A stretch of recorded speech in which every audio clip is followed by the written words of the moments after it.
looking for equipment operators, laborers, diesel mechanics, and aerial linemen? Join the brotherhood built on hard work, authentic people, and a pedigree of success. They're offering top-notch benefits, a matching 401k, and a $600 per year clothing allowance. Bauer Underground, a family-friendly company with plenty of room for advancement. Are you looking for a fresh new hangout spot? Let me tell you about Liquid Assets Sports Bar, where Mondays mean new weekly drink and food features. With 23 taps, a full lineup of cans and bottles, and 40 TVs blasting every sports package out there, you'll never worry about missing a play. Savor high-end spirits at their stylish top-shelf bar, enjoy a healthy menu, family-friendly atmosphere, and catch all of your favorite teams every day. Doors open daily at 11 a.m. Liquid Assets Sports Bar, located at 2755 Jamie Lane in South Lincoln. When you were a kid, clubs were cool. Robotics club and space club and stuff like that. But what do adults get?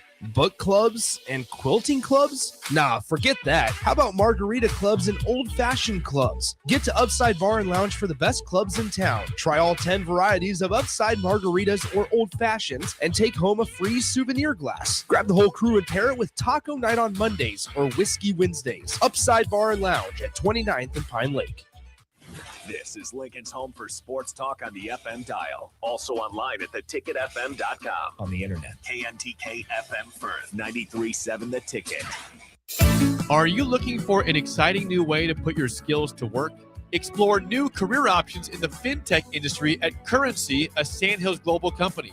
We offer full-time positions in financial sales, compliance, operations, and other fields. We also offer a 4.5-day work week, an attractive benefits package, and opportunities for advancement. Put your motivation to work and grow with us at Currency. Visit gocurrency.com/careers to learn more. How would you like to be a part of the team bringing Lincoln's real sports talk to the city, the state, and beyond? 93.7 The Ticket is looking for experienced producers to help share the stories that matter. From Husker athletics to high school sports, national news to small college stories, you can be a part of informing and entertaining the greatest fans in radio. Apply today at theticketfm.com or bring your resume by our studio located at 1040 O Street in the heart of downtown Lincoln.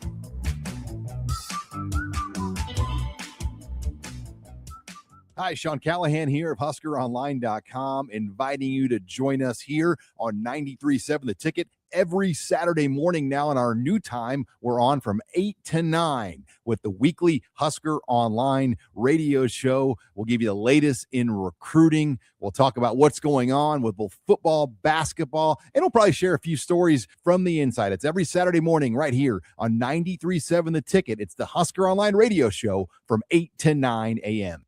Coming at you live from the heart of downtown Lincoln. This is Old School with Foreman and Oerman. Old School with Foreman and Oerman is sponsored by Graham Tire Company of Lincoln, Nebraska Football Hall of Famer Jay Foreman. Here's Troy Detmer dropping straight back in the pocket. Rifles a pass. It was tipped and picked off by Foreman. He's at the 15, 10, 5. He'll score! Foreman got it, and it's touchdown Huskers. Black shirts answer the call one more time. And Austin Oerman. Hour one of Old School is sponsored by Heartland of Nebraska Windows. Old School with Foreman and Oerman on 93.7 The Ticket and theticketfm.com. Welcome in, Old School. Harrison Arns on the ones and twos in place of Austin Oerman, just temporary as he's getting back from the baseball game. But before we get anywhere, shout out our sponsor for Hour One. Hour one of Old School is brought to you by Heartland of Nebraska Windows. Heartland of Nebraska Windows is based out of Howland, Nebraska, and they offer free estimates, full window replacements, all vinyl, triple pane windows, and lifetime warranty on everything while keeping their prices affordable. Heartland of Nebraska Windows is locally and family owned with their own team of installers. Give Heartland of Nebraska Windows a call today for more information at 402-430-3852 or visit them online at heartlandofnebraskawindows.com. But that being said, I got Jay Foreman still, the one true host to my left here. And if you guys want to join in, 402-464-5685. What up, man? Long time no see. We used to be together like at the break of dawn on Sundays. You know what I'm saying? They were anywhere from 7 a.m., 8 a.m., 11 a.m. You know, sometimes you fill in on the Old School. You're just that guy I run into occasionally at strange time windows. That's usually when we're doing shows. We were definitely doing our thing. At the very least. Yeah, we definitely were doing our thing early in the morning on some unideal circumstances, but we made it work. I'm glad you're able to step in for Austin while he makes the trek back from Werner Park, and did a really good job with him and Nick Sainert handling the first coverage of state baseball like they always do. Done it for the last couple of years. The dynamic duo. Some shirts coming off down there. I know. A big hoopla. Yeah. People were getting testy. That's what I was hearing. I will tell you this: the Omaha fan base, they get it. They must. I think they pregame. They really wanted a tan. It's great weather out there. Maybe that was part of it. It's a little humid, not a lot of wind. Yeah, probably getting what is it? The SPF with the race? Yeah. Right. I don't have to worry about that. You know what I'm saying? I don't know what the UV is. I got it already built in. My German hide, I keep an eye on that. Well, I'm sure he wanted to make sure his was good, but I will tell you what, man. When I was listening to it coming in, it brought me back to state basketball when Omaha Scott, their fan base, were fighting amongst each other, and one guy got knocked smooth out.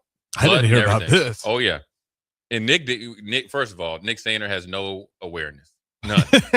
You hear me? There's no way Nick Sainert can really live in a big city. He has no awareness, no street sense, no nothing. So we're together. We're saying, and you can kind of, and you from my experience in the NFL with Buffalo, there were fights all the time.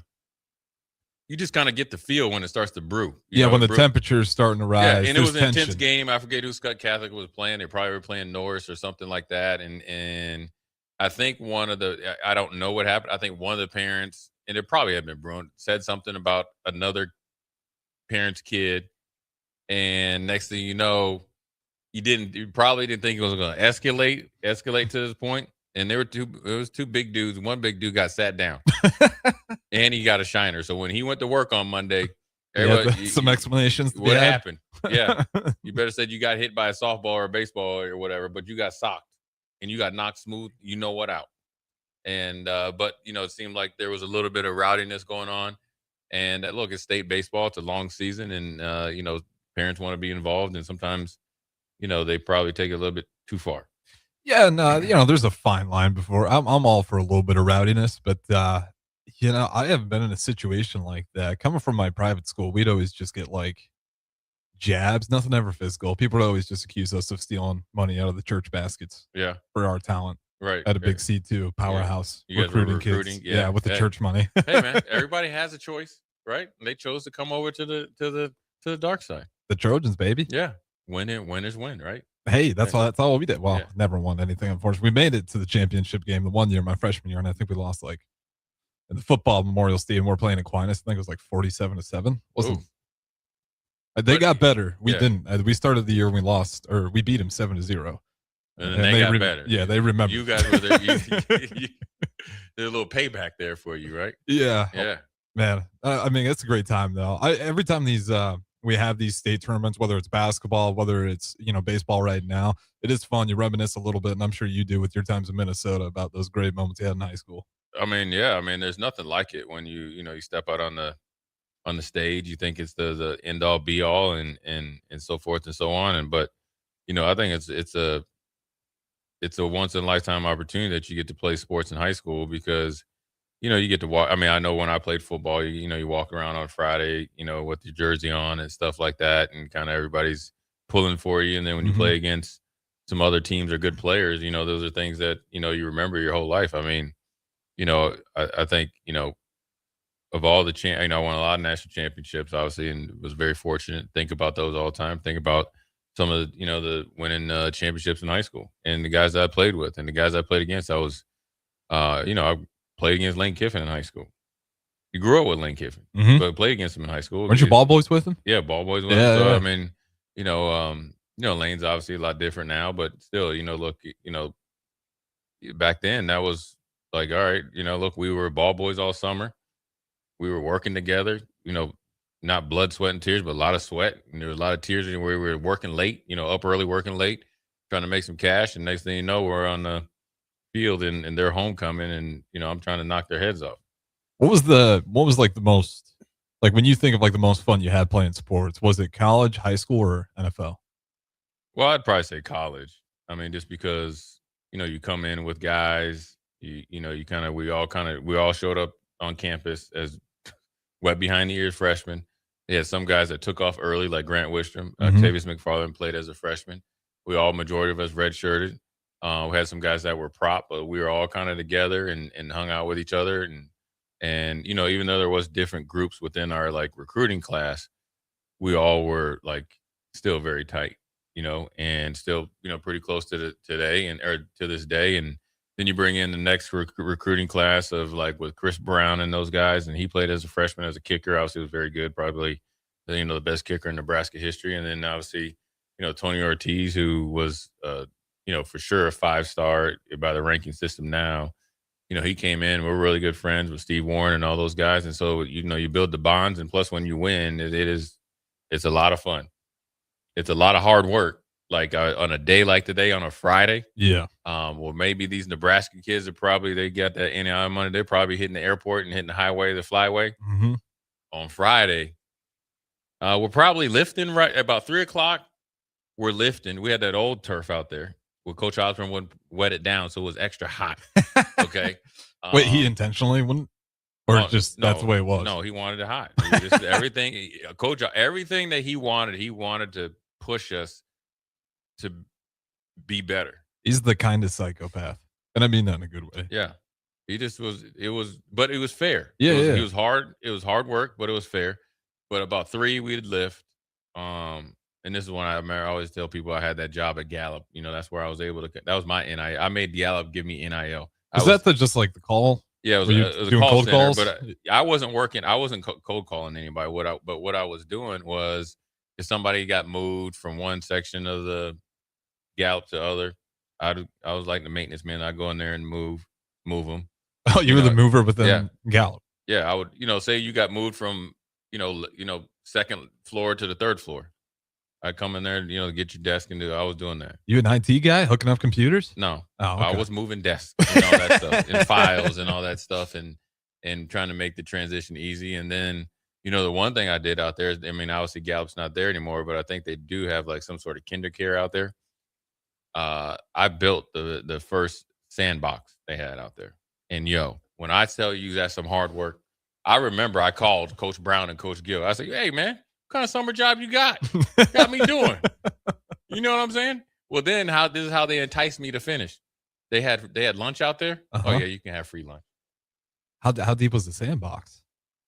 It was deep. It was deep. And I did it. Me and Lee Burks was like my boss, but he was out there for a little bit with me, and he's like, "You got it." And I was like, "Yeah." He's like, "Yeah, I'll be right back." He never came back. Never came back, man. And but it was great. Then moved on to do some other stuff. But my NIL with them, no Harrison. So sometimes we'd have to go pick up desks and stuff like that. Right. So they did have a Gallup pickup, right? So if Lee needed me to go somewhere and pick something up, he's like, and it was big enough, and I forgot who else worked out there with me. We take the Gallup truck, no AC, hot as all get out, but we had access to soap, paper towels, and toilet paper. So, I was living out at this house out there, like it was 800 Westford Road. So it's out there. I'll tell you, it's by the Grove or whatever the Grove out there. Right. Yeah. So out there. So when I'd pull up, I'd hit the horn. My roommates used to come out, and we was set for the year. Now I'm gonna tell you, the toilet paper wasn't Charmin. You got that one ply? It was one. Yeah, it was. You got get the job done. Yeah, you only got like two times going because you got to keep wrapping it. But hey, man, we made the best out of the situation, man. And so when you think about high school and college, those are great times, man. It is. My best friend I met in high school when I first moved to Minnesota, and he took brought me to his house, and his mom was like, "Who's this dude?" Like straight up looked me up and down, like, "What you doing here?" And I was like introducing myself. She was like, we don't do formal around here. So that's a great thing. But then we went through the battles in high school, basketball and football. And Jamal, when I was coming to Nebraska, I was I knew I never lifted weights, right? Even after I signed, I should have, like, Nebraska was known as weight program. Yeah, who was the guy that scared it into you? They're like, I gotta go. It was Christian Peter. Yeah, that But, checks out. yeah, but it was when I got here. So, but before I got there, you have some time to really get in the weight room at high school. Mhm. I'm like, hey, this is natural. I ain't got nothing. I ain't doing that. But the one thing I wanted to do, I kind of picked up on from Coach Brown is like, you got to pass the 300-yard shuttle, because that's just effort. Mhm. Can't come into college and be out of shape. So Jamal, we'd be out there and I'd run the 300-yard shuttle, and I was scared to death because it was hard. I'd run one, make it by a second, but you got to run two. Then I just told myself, you know what? You got willpower. You're gonna power through this bad boy. So the adrenaline is going, and so I remember that type of stuff. Going to state track and all that type of stuff. I mean, you got state track, I think, next week. Yep. And so Our guys will be down there. right, and that's. I mean, you talk about. I mean, you think you're in the Olympics, and I know they do a great job at Burke. They got the Big Tens at here in Nebraska. Mm-hmm. Farley was over there today, and they got a lot going on in Nebraska right now with softball about to get busy here in a couple hours, 5:30, I think. We were over there yesterday, so his lifetime of memories, man. Sports is I will tell you, sports is a great vehicle for life skills, I think. Oh no, that's why I'm a big multi-sport guy too. Yeah, Like I just think like all the lessons because every format of sport is going to have like different lessons within there, but the biggest one that all of them have is just willpower. yeah, Like, and that's why they think the wrestling guys are always fascinating and like easy, very likable guys. Because wrestlers, I mean, it's year round. yeah, You can't put on that weight. yeah. You can't. When it's there's off no season. days off. Yeah, yeah. like, you yeah. just got to be dedicated year round, and you just talk to those guys and you can kind of see it within them. It's like even if the wrestling thing doesn't pan out, like they're gonna be fine because they figured out like they've been through some stuff. yeah. Like hard mentally and physically. Mhm. Yeah. That's the biggest thing you get out of it. Did you wrestle?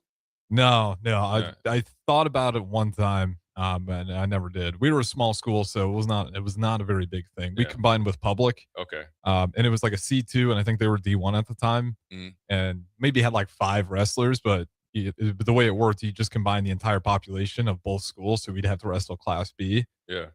Our boys are getting worked, Right. unfortunately. Right. Just and we didn't. It was tough to find like a wrestling coach that was within our small town area that was Sure. good and dedicated. We had a few, but I'm not sure where they're at right now. Yeah. The funny thing about wrestlers, so it was, that kind of went along with basketball season, Mhm. right? And so in my high school, our locker room, we kind of walked past the wrestling, where they mat or whatever you call it. And I knew the guys, and I was like, man, that they would come in and it would be like a hot day, and they'd be wearing, they're trying to make weight, and they would, I love Jolly Ranchers. Yeah. But they would have Jolly Ranchers and then like spit. So they would kind of, trying to lose weight or whatever.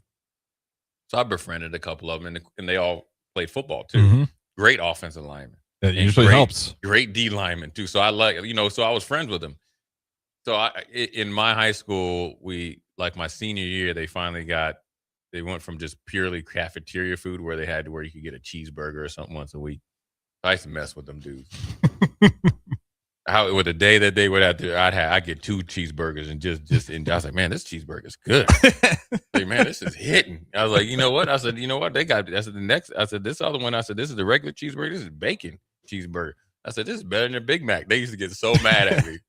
And our offensive line coach, who's my favorite coach, was he was a wrestler in college, and he wrestled. And wrestled in college, but he was an offensive line coach and assistant wrestling coach. So we would be out there, and he was like, "Oh, I'm a wrestler," and I love WWF. I was like, "Man, I could take you down." So he was pretty big. So my junior year, he got me a couple times. Yeah, I mean, he got me. I mean, he got me down. Mhm. He's like, "You see wrestling for real?" Because I was like, "Oh, it's fake, right?" So my senior year. Or no, wait, it's actually before I was coming into Nebraska. Okay. And I went out there to see him, and I was working out, and then I was like, all right, let's get after it one more time. Now, he might have let me win, but I got him. And then he wanted a rematch. I was like, nope. So I retired. That's smart. I retired the champion. But yeah, I mean, those are great memories when you think of wrestling. You think of a lot of my teammates. They play baseball and stuff Mhm. like that, and obviously you got state baseball going on. And so high school sports is a great time in these kids' life, and that's why it's so important. I'm still close with my high school basketball coach. He just retired. Dang. Yeah, he just retired, or one of them did. He went and coached college, just retired. And out of nowhere, he was a teacher and stuff like that. My other college coach, our high school coaches at Georgia Southern. A high school teammate of mine was the first assistant at Baylor, and so these are relationships you have just through the sports is that is the avenue for it and the vehicle for long lasting friendships and mentorships. I mean, it's great. It's a great time for these kids to experience it because they'll never forget it. Yeah, and that's a great reminder too for the parents that it's the kids' moments too. Me and Pete Ferguson talk about it all the time. Is you'll see it like whether you're getting at the officials, getting at opposing fans. It's great to be there, show up for your kids, but also remember like that's their moment. Yeah, you don't want to get in the way of it. Yeah, and you want them to win, and it's hard because the funniest thing is like, and look, there's the officials that can do a better job. Oh, for sure. But always like even at like Nebraska game when you're yelling at the officials and there's 90,000, he ain't hearing you. No, he ain't hearing you. But I do understand it, and I do understand the parents' perspective. But then also you gotta like make sure that you don't, I guess, embarrass your kid. I was fortunate with my dad based on who he was. I mean, he would sit way out of the way. You know what I'm saying? He didn't want any attention on him. He didn't want any distraction. He'd be like oblivious. Like when I first moved to Minnesota playing like middle school football, he was sit in the car. He would park in the end zone. You know how they have little towns where yeah. He would pull his car up there and be in the end zone because he didn't want any distraction. He'd sit in there. My parents just didn't like the cold, but they did the same thing. He did. It doesn't matter if it's hot or cold. He'd be sitting there, and he just wanted to be, for me to do my thing, and that's why I think it's actually more important to be, the bigger point before we go to break, and then we'll get into, I guess, supposedly some real sports stuff. Is that's why it's so important to have good high school coaches because in a lot of ways you have a bigger impact on them than maybe some college coaches and definitely pros because there's so much fluidity now. Well, it becomes more business like the higher up you go, but you don't have like you could be like a kid could come here in Nebraska and get here, in January and be gone by Thanksgiving. Yeah, in another school. So the impact, sure, if the impact can be, impactful, but that's why high school is so important. That's why I think when you really are trying to evaluate what you're trying to do, you better make sure that the high school experience is up to snuff, considering the impact that you can have on young kids' life. Like there's like Coach McBride coaching me as a young and growing young man is different than if he was coaching me in high school when I was 16 years old.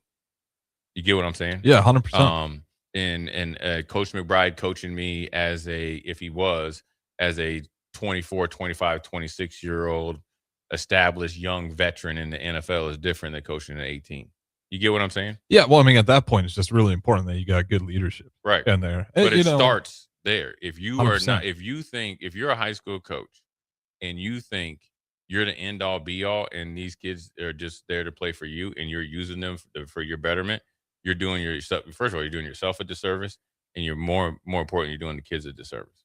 And you'll hear those unfortunate stories right. without naming any names where it's like you'll have really good talent and then the coach is just not working to get them recruited. Right. Like yeah. They had great years, had a lot of success, maybe won championships with that kid, but when it comes to helping that kid out, bye. Yeah. On to the next. I got my championships. Good luck. Hope someone calls you. Or they know they have job security, so they can treat you however they want because they have job security, and they know that if you're an underclassman, you can't say anything because you got to be at the same school. Or if Harrison's going off to college, holla at a player, holla at you, right? But ultimately, if you're the programs that survive and strive and are doing the right things, have that stuff handled in the beginning because you can go through some down years, but I guarantee you're going to have more continuity as far as your alumni base. So 100%. Yeah. And before we go to break here, though, Jay, text line's getting after you. Why? You got Justin from Hickman saying Jay is there in Austin. This is Bizarro World? And then Eric chiming in saying that going back to your moving days with Gallup, that Jay's the muscle, not the brains. That's true. That's true, but I got 2 degrees in a math. You know what I'm saying? That's good to back up on. Yeah, but I'm smart. I was smart enough how to figure out how to work the system a little bit. You got to come in there with the right hat, and you got to have the right co-partner to get through some stuff. Hey, but that takes brains. Figure out how to still get through. You got to know how to negotiate. You do. Hey, my man Ryan Zussman, if you're listening, I went up to Ryan one time. We were in his business. I said, listen, we need to pass this. He's like, what do you mean? We need to pass this. We need to pass this. And you want to know why? We playing for a national championship a little bit. My mind's got to be right. He said, say less.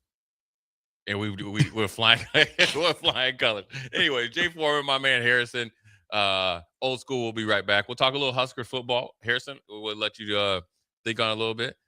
Does Nebraska have the personnel defensively and the style potentially to really make a big change this year?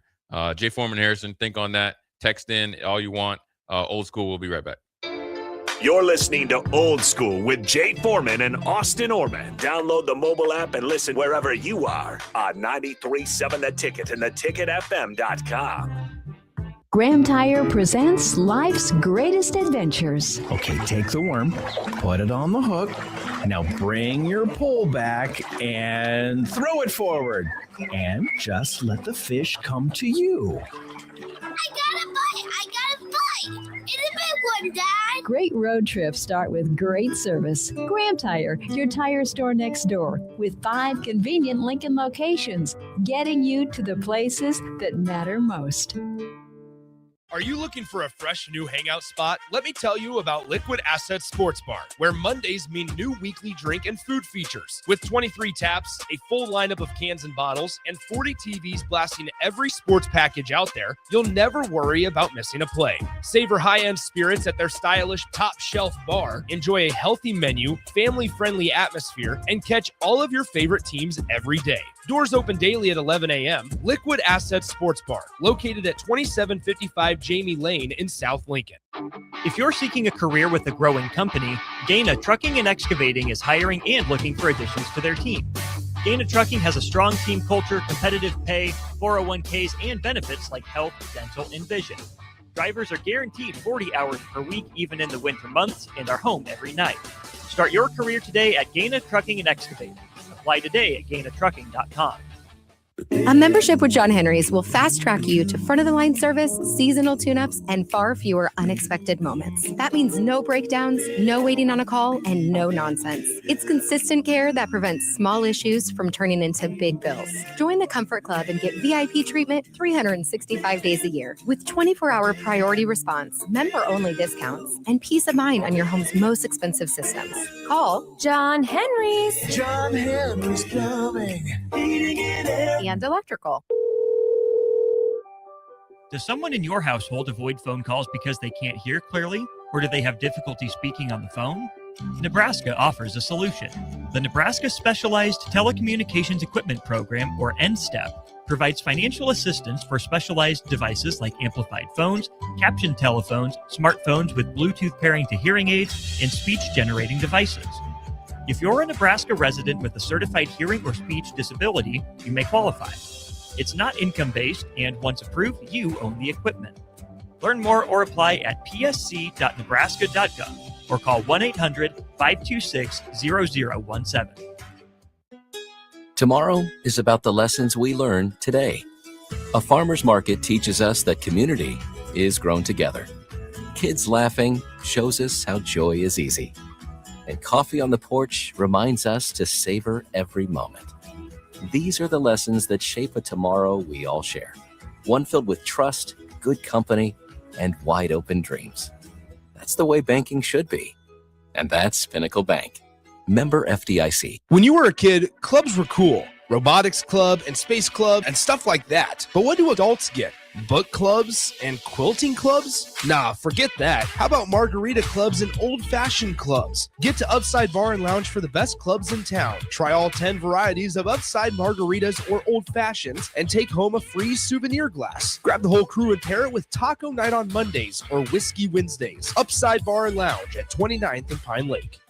At Parkview Animal Hospital in Lincoln, it's not just their professional care that sets them apart, but their warm staff and state-of-the-art facilities. Whether it's for a routine checkup or a comprehensive medical procedure, at Parkview, your pet isn't just another number, but a valued member of their caring family. Visit them at pahlincoln.com today and in person just south of 14th and Pine Lake Road. Parkview Animal Hospital, your pet, their passion, for happier, healthier, furry friends.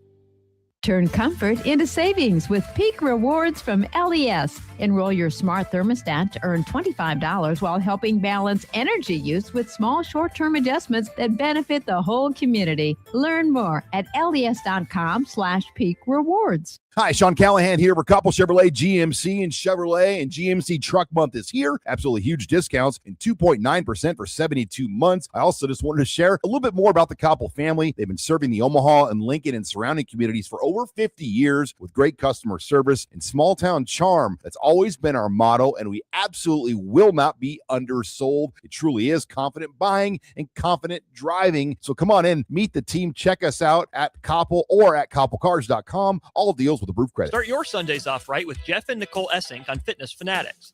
Jeff and Nicole discuss health and wellness, how to achieve fitness goals, and more through the life of gym owners and gym goers. It's Fitness Fanatics from 9 to 11 a.m. on Sundays on 93.7 The Ticket and theticketfm.com.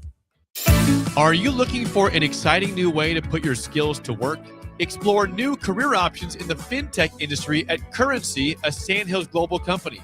We offer full-time positions in financial sales, compliance, operations, and other fields. We also offer a 4.5-day work week, an attractive benefits package, and opportunities for advancement. Put your motivation to work and grow with us at Currency. Visit gocurrency.com/careers to learn more. Back to Old School with Foreman and Oerman on 93.7 The Ticket and theticketfm.com.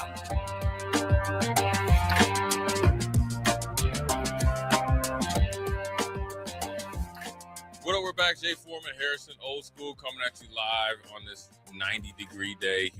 Humidity is about 80% as well. Just wait till the corn's sweating. I know. No, it really beautiful is. Day. Live in effect, 1040 O Street. I wanted to get to it, Harrison. I wanted to get your thoughts on Nebraska's defense. Obviously, you know, this is I call it the funny time when you can just not make up, but obviously ask questions considering that this is the offseason. Haven't heard much besides Clandra and his interview last week. Wanted to ask you and the people that are listening on this beautiful, beautiful Friday, do you trust Nebraska's defense to be a difference-making unit, and how much the ceiling or floor is baked into the new system? Meaning, how much do you believe in the 4-2-5 versus the 3-3-5? And with the personnel, do you guys think that they're going to be a difference maker? And in my opinion, if you're just more consistent for longer periods of time, you could be a difference making defense compared to last year. Yeah, I mean, if we're comparing it to last year, yeah, I think the bar, unfortunately, is a little bit low on the defense, especially in terms of stopping the run. I think the biggest thing that gives me hope is that linebacker room with those transfers. That's, I think, what's going to fall down. Like, can Chambliss be that guy? Can he step up into leadership? Because I just think last year, too, with John Butler running it, there was a lot of pressure on those linebackers. And when those holes were big, I mean, when they had to cover not just a hole, but a valley, they were put in some tough situations. So necessarily wasn't all on them, but I think they're younger, a little bit inexperienced, maybe not as big, and you're running what felt like a little bit more of an NFL pro-style defense under Butler. This just seems more, well, I don't know what the right word for it. This seems easier to do considering that we're in the Big Ten. Like this style of defense with the personnel that we have now as well. I just think last year with the personnel that we had, it didn't quite fit what we were trying to do game in, game out, and we would see teams just gash us on the run game.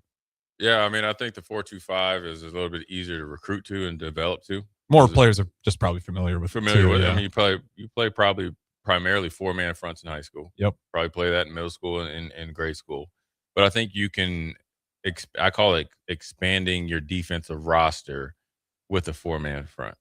Because I think you can have, say, if you have a tweener, linebacker / defensive end, you put some weight on him, then he can be an open side defensive end and play be a pass rusher. Or you can have a safety move down to a nickel linebacker or a weak side linebacker based on a 4-man front. Because when you have another defensive lineman, smaller linebackers in theory are covered up a little bit, so they won't have to take on the big lineman as much. And so, I think it's a big year for Van Poppel too. It's a huge year. Like, I mean, it's a huge opportunity for him. It's a huge opportunity for him. It's right there in front of him. He showed a lot of promise as a freshman, redshirted, up and down season last year. And so now you have a chance to be not only the best interior defensive lineman, but really show your leadership skills and really, put yourself out there, what everybody wants to see from that potential. There's not many guys walking around with that athletic ability, obviously genetics as well, 6'5", 290, 300. And so now you got to have him put it all together. And if he has a good year, that takes, or that changes how you answer that question. And obviously it's an ongoing question, but then also it falls on the, I guess the coaching staff and stuff like that to put not only Van Poppel, but other defensive, people, a defensive lineman in particular, in the right position to be effective. Yeah, I was it Valentine? Way back, not way back. Vincent Valentine. Yeah. Like, I think he's always Him like and one Lee of those Collins. underrated players. Like, because Vincent Valentine was, I mean, you just weren't going to move him. Yeah. And like, he didn't always make the splash plays. He wasn't always the highlight guy, but he was incredibly effective of just, again, letting the linebackers come downhill because he wasn't going to be getting pushed back into anybody. Yeah. And like, I just think that is obtainable for a guy like Van Poppel with his athleticism. It's just going to come down to that front. Can those guys hold on a little bit better in that 4-man front? And I think they're going to be more familiar with it, easier, even though you got a new defensive coordinator. Again, I think it's a lot easier to put in a defense than an offense. And with the bar being what it was last year, are they the reason why Nebraska wins a ton of games? Not necessarily, but I think they can be a part of it by just holding and maintaining teams. And in the Big Ten too, you're not going to run into teams that are trying to run up the score a ton unless you hit, going to Oregon, Indiana, that 2-game stretch there. But when you're facing Illinois, Northwestern, I think Maryland's on our schedule too. Like those teams, like, can you limit the run? Because I'm worried about taking care of that middle tier of the Big Ten. Like, I'm not looking at these guys to stop and stalwart Oregon and Indiana. I'm not saying lay down either. But can that defense be good enough to slow down the Northwesterns, those middle tier Big Ten teams, which is where Nebraska really needs to start taking care of before we can start talking about playoff expectations, etc. Like, let's take care of that middle tier of the Big Ten. When you think about it, though, really for this defense to be what you just described, Owen Chambliss is going to have a great year. Yeah, right. A lot on the transfers, right. I think, and brought in for leadership. He's going to have to be really good this year, consistent too, physical as all get out. Vincent Shavers has to step up, and then obviously Dexter Foster has to be a combination of those two. And then you want to see Dawson Merritt take a huge leap. Now, look, he wasn't able to participate in spring, but of the 4 guys that I just mentioned, and that's Owen Chambliss, Vincent Shavers, Dexter Foster, and Dawson Merritt, he's the most athletically gifted. He has the most, probably the best between him and Owen Chambliss, the best football acumen. Dad's a professional coach. He grew up going to training camp and all that stuff. There's not a scheme or a coaching style that he hasn't seen or been accustomed to from a very young age. And so when you think about that, and I'm just looking at this, forecasted depth chart, you got Donovan Jones as a corner. You got Guthrie as a safety. Mm-hmm. They have McDougal, who has to be like Chambliss, right? You coming over, you got to be the eyes and ears of the coach. He's a senior, right? He's a senior, but he came over from San Diego State. Right. And then you have Andrew Marshall. And then it's a toss-up between Shiggs and Khan, as far as the nickel backer, who's going to start from there. And so in Mario Buford, but probably it's Jameer Khan and Shiggs that are going to be get the first crack. And so for this defense to be, more than formidable, the guys up front have to win, but the guys at the second and third level, they have to be the ultimate erasers. Mm-hmm. And because you think of Van Poppel, then you think they have Owen Stoudemire that coming from Boston College. Those are the projected starters with Linhart and Williams-Nwaneri. But then you need Anthony Jones to play well from UCLA. Winnington from Pittsburgh has got to be more of I'll call him a gadget guy. Obviously a little bit undersized, but third down, second and long, and obviously that, guaranteed pass rush, he's got to be effective. And then you have Dexter Foster sitting that middle linebacker too, another transfer. And then Cade Petrak, who was, burst on the scene as a freshman, he's got to hold down the defense. He's got to push Cam Linhart for playing time. He's got to push and want to be a starter so you can build some depth there and guys that you can depend on all season. So for this defense, it's the big year because they have to really, really gel like overnight. Mm-hmm. Overnight. And that's what the summer's for. That's what I'm assuming they have OTAs and all that stuff. That's what that's for, because it's important. Because if they don't, no matter what the offensive line does and who's going to be the running back and the quarterback and all that, the defense has to not only provide resistance, they have to be formidable in the biggest moments this year.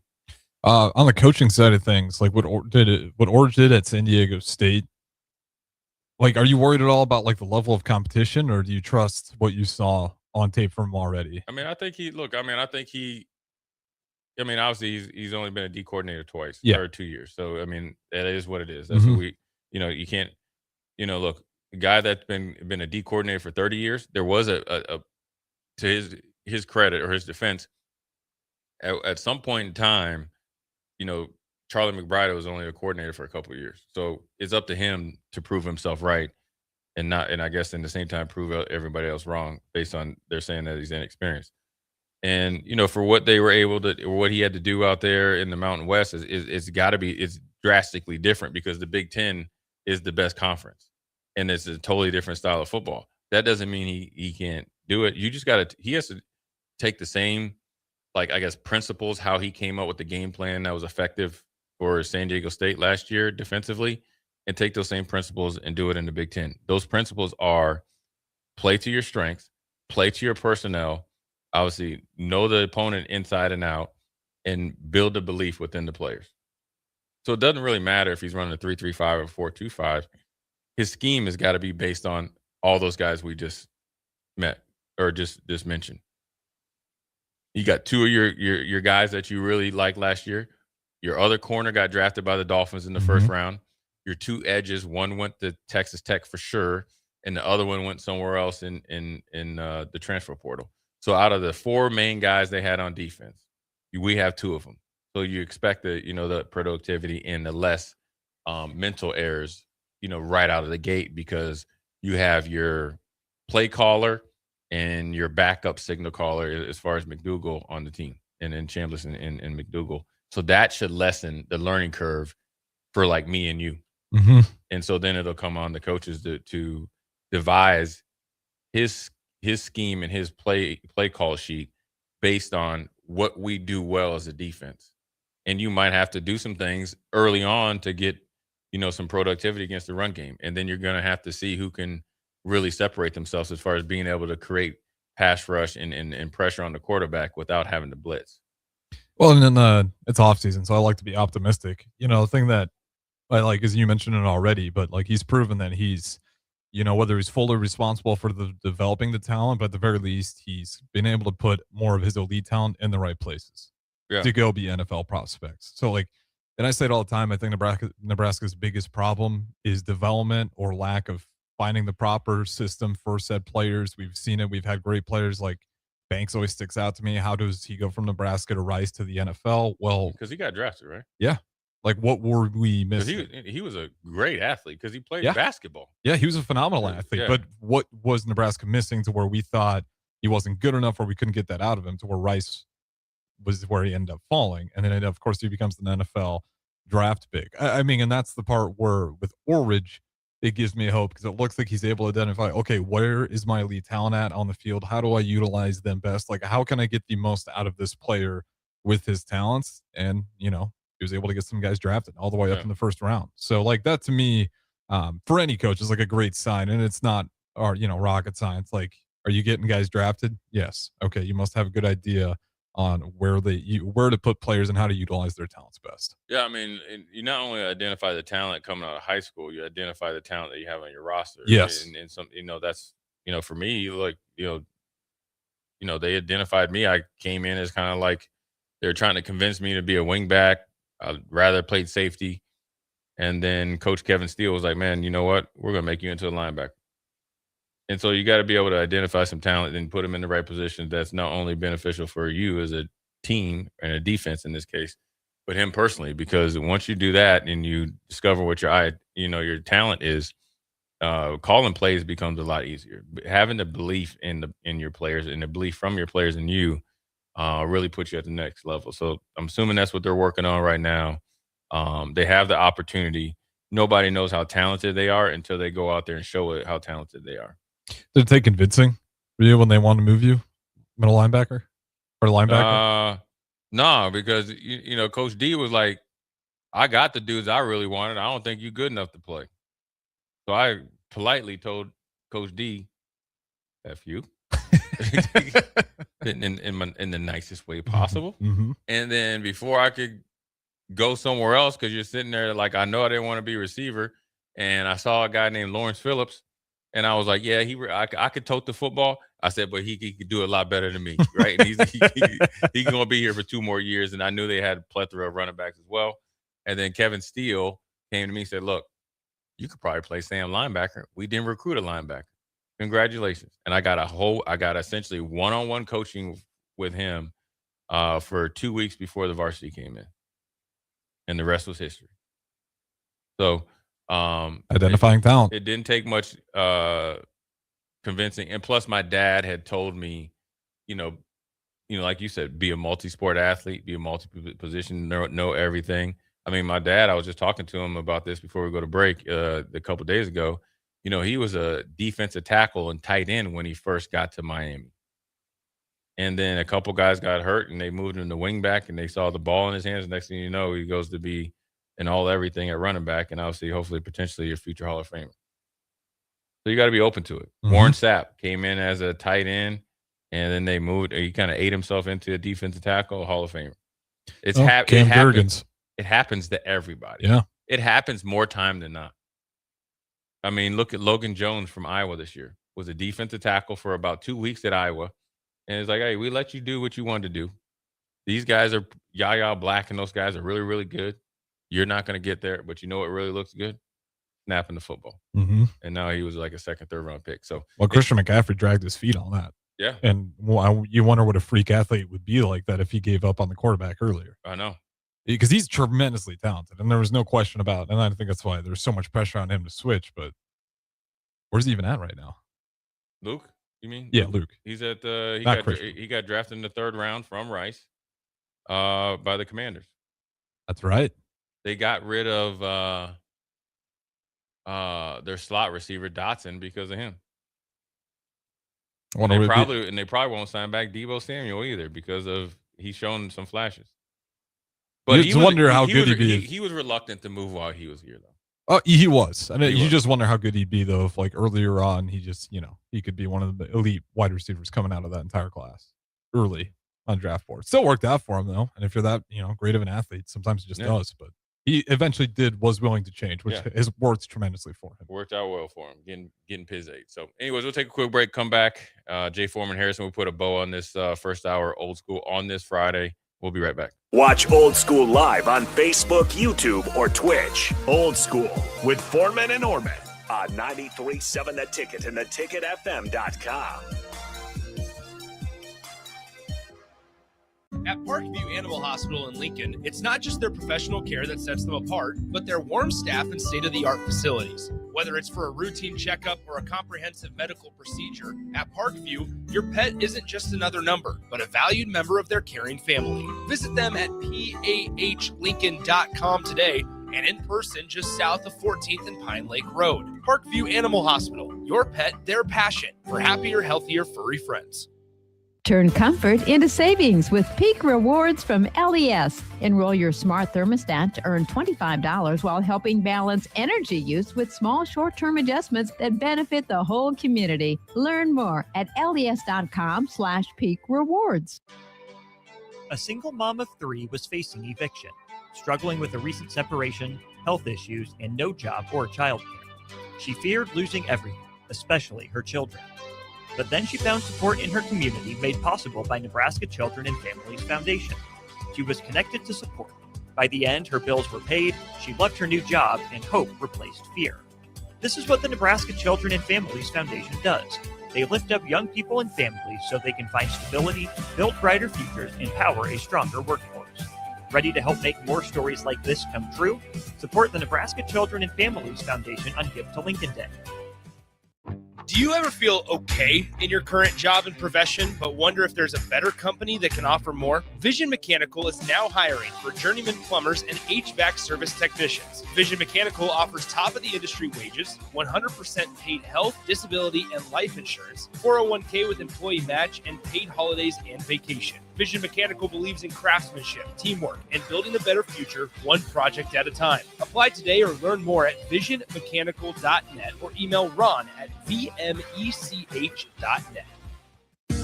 Bauer Underground has been serving local contractors and utility contractors all across the state since 1997. When you see the black and white trucks, you know that the best workers in the business have arrived. Bauer is currently looking for equipment operators, laborers, diesel mechanics, and aerial linemen. Join the brotherhood built on hard work, authentic people, and a pedigree of success. They're offering top-notch benefits, a matching 401k, and a $600 per year clothing allowance. Bauer Underground, a family-friendly company with plenty of room for advancement. At DWE Generations, having a plan matters, especially when it comes to protecting what's most important. They work with individuals, families, and business owners to help make smart financial decisions that support life today and set the foundation for generations. David Darlington, Russell Walton, and Cody Eiler bring decades of experience, and their dedicated team provides follow-through, answering questions, explaining next steps, and staying connected as life evolves. DWE Generations, a generational wealth planning firm. DWE Generations is a marketing name for individuals doing business as representatives of Northwestern Mutual. Visit generations.nm.com or call 402-483-7871 and ask for David, Russell, or Cody. Keep summer green with Judson Baleen and Judson Irrigation. More than 40 years ago, Judson Irrigation started taking in orphans. Lawn sprinkler systems installed by a quickie, cheapy summer job, install 'em and forget 'em outfit long forgotten. Call Judson Irrigation. They'll never forget you. Keep summer green. Call Judson Irrigation 402-420-6277 or judsonirrigation.com. Alexa, play 93.7 The Ticket. Okay, playing 93.7 The Ticket. Alexa, turn down the lights. Dimming the lights. Alexa, order a pizza. The big one. All the toppings. Are you sure that's a good idea? Alexa. That's a lot of pizza for just one man. Alexa, just do it. Stop judging me, just do it. As you wish. Thanks, Alexa. You're my best friend. If you're seeking a career with a growing company, Gaina Trucking and Excavating is hiring and looking for additions to their team. Gaina Trucking has a strong team culture, competitive pay, 401ks, and benefits like health, dental, and vision. Drivers are guaranteed 40 hours per week, even in the winter months, and are home every night. Start your career today at Gaina Trucking and Excavating. Apply today at gainatrucking.com. Rick Heyman here from Sauter Heyman Jewelers. I want to personally thank our great customers for voting us once again the best of Lincoln. At the same time, we're celebrating our 120th year in business in the great state of Nebraska. You can count on Sauter Heyman for the very best quality, value, and customer service. When it comes to your jewelry needs, visit us at South Point, Grand Island, and the Outlet in downtown Lincoln. Visit us today at sauterheyman.com, and thank you for your continued trust after all these years. 93.7 The Ticket is proud to provide listeners with daily opportunities to win contests and prizes on our airwaves, and would like to take this opportunity to remind you of a couple rules. All participants must be 21 or older and must wait 30 days after winning a prize to participate in another contest. Once you win, you have 30 days to pick up your prize at the KNTK Studios, 1040 O Street in Lincoln, or your prize will be forfeited. Thank you for participating in our contests, and thank you for listening to 93.7 The Ticket. Back to Old School with Foreman and Oerman on 93.7 The Ticket and theticketfm.com. What up? We're back. Jay Foreman and Harrison. Austin is in the building, not into the seat yet. We got Kevin Meyer Corkenbottle, 13th and South, stepping in at usually Thursday. But we're moving it to today because we were over at the softball stadium yesterday. So we will never miss a time with Kevin. But Harrison, before I let you go, we got two NBA games tonight. Pretty much it's do or die, Brooklyn, New York. Detroit at Cleveland. Who you got and why? Give me the Cleveland Cavaliers. Detroit has been, I don't know, they're hard for me to trust, especially after that opening where they're down 3-1 to the Magic. And if the Cavaliers are leading it right now, 3-2, I think the Cavaliers are good enough to take it home. When you look at the cast of characters, Evan Mobley, Donovan Mitchell, James Harden, unless you get the ultimate James Harden letdown. Yeah, game 6 and 7. Yeah, so there's a little trepidation on what are you going to get out of James Harden, but even if he doesn't play his best, I think that Cavaliers team is looking around like, okay, it's kind of do or die. There's no Celtics out here. We were the best team last year in the East. Like, I think there's enough there with Donovan Mitchell, James Harden. The Pistons, maybe a couple years away. Yeah, they seem like they got the talent. You got Cunningham and you got Dorn, and then you got Tobias Harris, and you got a ton of guys that play great roles. But it just seems like they wore themselves out in the regular season, and it's so much Cade Cunningham or bust, and the secondary players or the B player and the C player are not performing. Whereas like Cleveland, they're sticking around, and they're separating themselves late. And, you got, role players like Strauss, who's playing great defense and making some timely plays, game-winning plays. So I think Cleveland closes it out tonight, and I think expect a big game from Spider, a so-so game from James Harden. James Harden's not going to change anything. The other game, San Antonio goes on the road to my Timberwolves. Wemby and company tries to invade Minneapolis Target Center with Ant-Man. Who you got? All right, we got both these series ending tonight. Dang. Spurs. I'm going with Ant-Man. I like, listen, if Victor Wembanyama would have been suspended, which I think he should have been in that last game before you guys, 136 to 90 something. I mean, the Spurs feel like they kind of have the Timberwolves figured out. And Rudy Gobert, he's been phenomenal. He was able to He's getting destroyed right now. Yeah, he was able to slow down Jokic. It's a little bit tougher with Victor Wembanyama. A lot tougher. Yeah, and De'Aaron Fox is actually playing phenomenal basketball. He he's really grown into that role, being that second guy with the Spurs. It seems like those guys have great chemistry. I like me some Ant-Man. I'm not a Timberwolves hater. I only don't like him because they seem to match up with the Nuggets every year. Yeah. I'm a Bulls fan, but I need to pick a team to watch in the playoffs. So. I think that McDaniels has done a better job. He's gotten better every year, but he's not a true number 2. Whereas you look at San Antonio, they have 2 and 3 and 4, and they have the hardest thing to defend: confidence and continuity. Yeah. But I think Timberwolves will be able to extend it to 7, and then it'll be back at San Antonio, and it probably wouldn't be, that's going to be even a tougher task. But we shall see. It's going to be some good stuff on tonight. Obviously, if you're listening to us, make sure you head over to check out the Lady Husker softball team at 5:30. Get there early, obviously probably by closer to 5, which is another hour. And then you'll be able to get home in time to watch that 8:30 game on Prime of Ant-Man against Wemby. So let me ask you this, and then we'll get out of here. Does it matter? Is anybody beating the Thunder in the West? I think San Antonio could. I think the series was like 1-2. I think San Antonio can in a 7-game series, and Wemby and the way that they're playing right now, I think they can beat them. And one of the biggest factors is going to be Fox against the backup point guard or guards of OKC. I'm with you because I think an all-star in his prime coming in a backup role. Well, and it usually happens sooner than you think with these legends. And Yeah. Victor Wembanyama, maybe it isn't even soon. Maybe people are on it, but I do think it helps that the Spurs have been battle tested already. The Thunder, Suns, downtrodden Lakers team. Yeah. It'll be interesting to see, whoever they get if they're ready for it. Yeah, who they play when somebody bites back. So, anyways, we'll take a quick break. Come back. Myers Cork and Bottle. Thirsty Thursday on a Friday. Jay Foreman, Harrison. We'll be right back. You're listening to Old School with Jay Foreman and Austin Oerman. Download the mobile app and listen wherever you are on 93.7 The Ticket and theticketfm.com. Keep summer green with Judson Bylene and Judson Irrigation.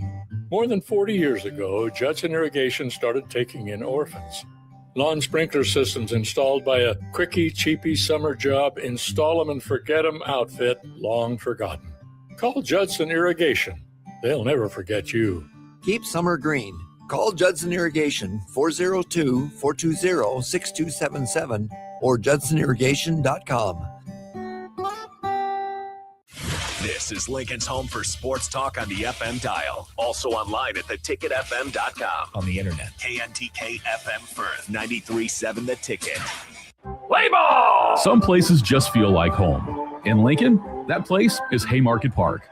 For 25 seasons, it's where we gather with friends, with family, and our out-of-towners who want that same warm welcome. It's where kids catch their first foul ball, where we're all neighbors for at least 9 innings. Because when Salt Dogs fans root for our home team, there isn't a single stranger in the stands. So come one, come all, and let your local tradition play on. Get your tickets at saltdogs.com. Bauer Underground has been serving local contractors and utility contractors all across the state since 1997. When you see the black and white trucks, you know that the best workers in the business have arrived. Bauer is currently looking for equipment operators, laborers, diesel mechanics, and aerial linemen. Join the brotherhood built on hard work, authentic people, and a pedigree of success. They're offering top-notch benefits, a matching 401k, and a $600 per year clothing allowance. Bauer Underground, a family-friendly company with plenty of room for advancement. At Cedars, we're here to make sure that kids have the safety and stability that every child deserves, where they're protected and where they feel safe. You make this possible. Today, more than ever, we need your support to be here for kids who have nowhere else to call home. Now through May 28th, make a big impact through Give to Lincoln. Give to Cedars now at givetolincoln.com. 93.7 The Ticket, Fox KFXL weather. Sponsored by John Henry's Plumbing, Heating, and Air Conditioning. Hot and toasty here for your Friday. High temperature of 97 today, increasing cloud cover ahead of a chance for some showers and thunderstorms this evening and tonight. There's a risk of severe weather here in the Lincoln area. We'll drop down to 61 with those storms rolling out of here. Highs in the low to mid-90s over the weekend with, again, more severe storms possible.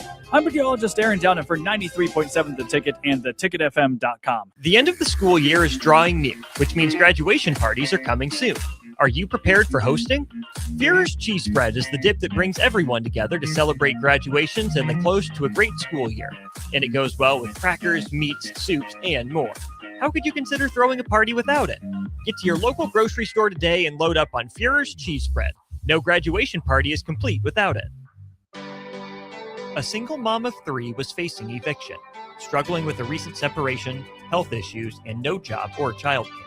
She feared losing everything, especially her children.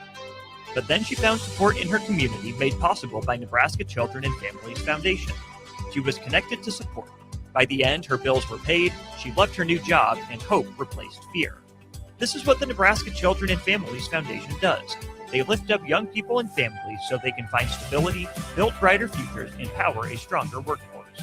Ready to help make more stories like this come true? Support the Nebraska Children and Families Foundation on Give to Lincoln Day. Hi, Sean Callahan here for Coppell Chevrolet, GMC, and Chevrolet. And GMC Truck Month is here. Absolutely huge discounts and 2.9% for 72 months. I also just wanted to share a little bit more about the Coppell family. They've been serving the Omaha and Lincoln and surrounding communities for over 50 years with great customer service and small town charm. That's always been our motto, and we absolutely will not be undersold. It truly is confident buying and confident driving. So come on in, meet the team, check us out at Coppell or at CoppellCars.com. All deals with approved credit.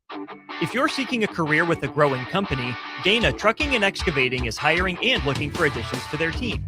Gaina Trucking has a strong team culture, competitive pay, 401ks, and benefits like health, dental, and vision. Drivers are guaranteed 40 hours per week, even in the winter months, and are home every night. Start your career today at Gaina Trucking and Excavating.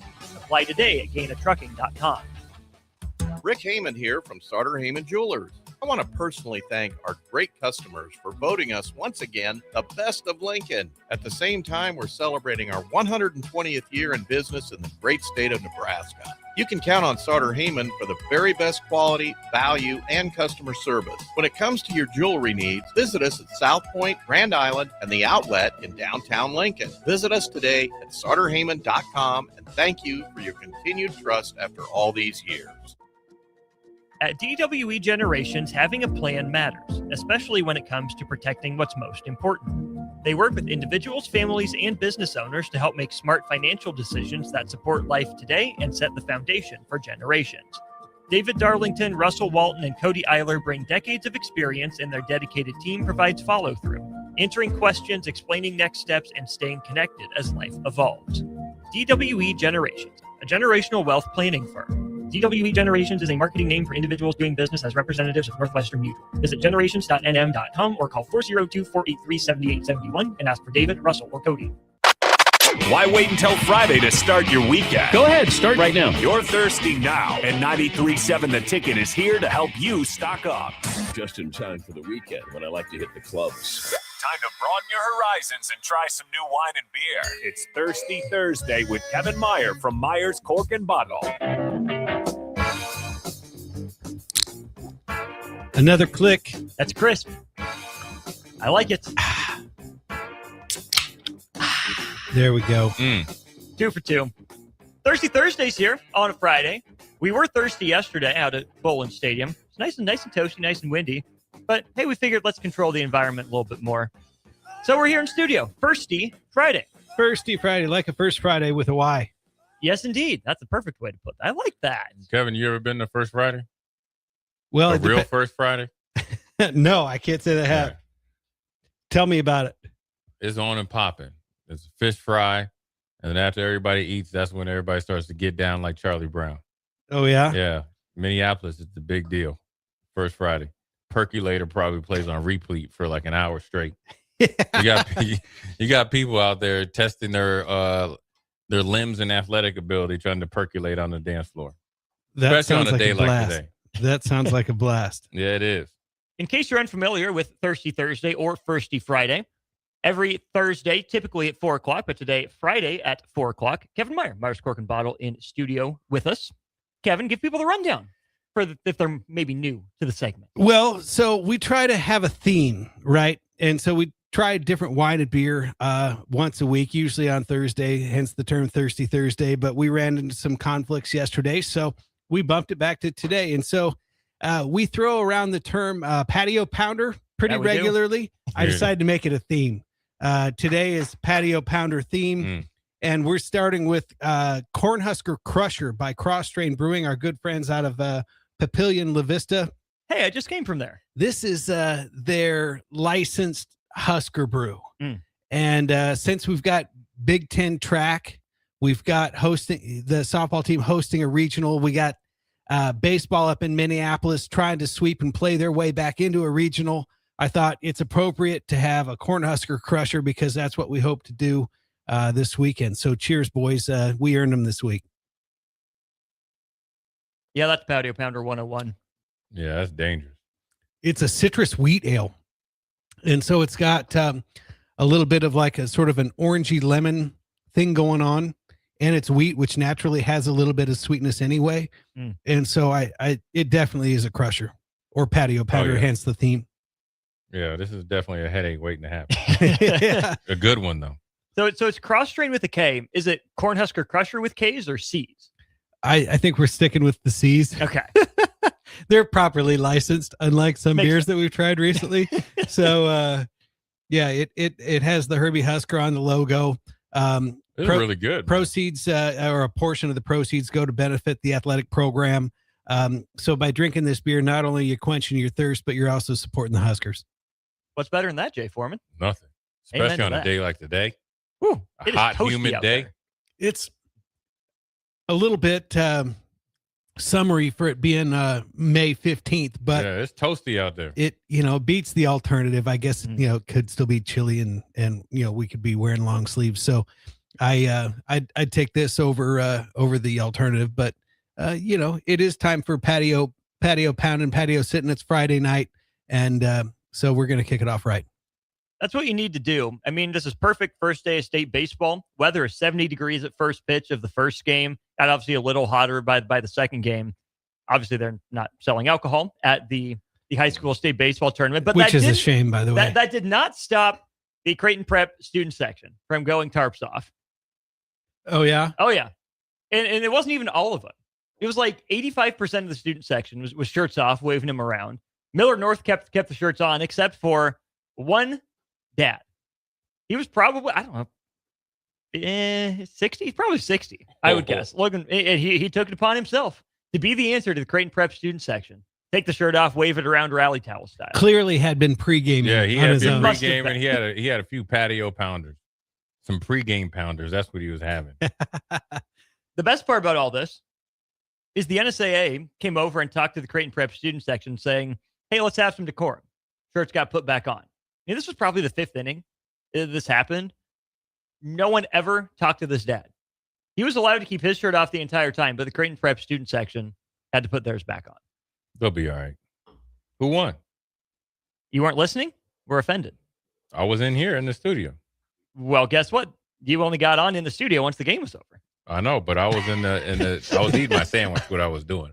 Well, yeah, they used to have studio program one. I should be listening. And Millard North won. Millard, thank you, Jay. There you go. Millard North did win in a walk-off. Yeah, I just wanted you to say it, Austin. I was trying to throw you the softball there, and you struck out on slow pitch softball.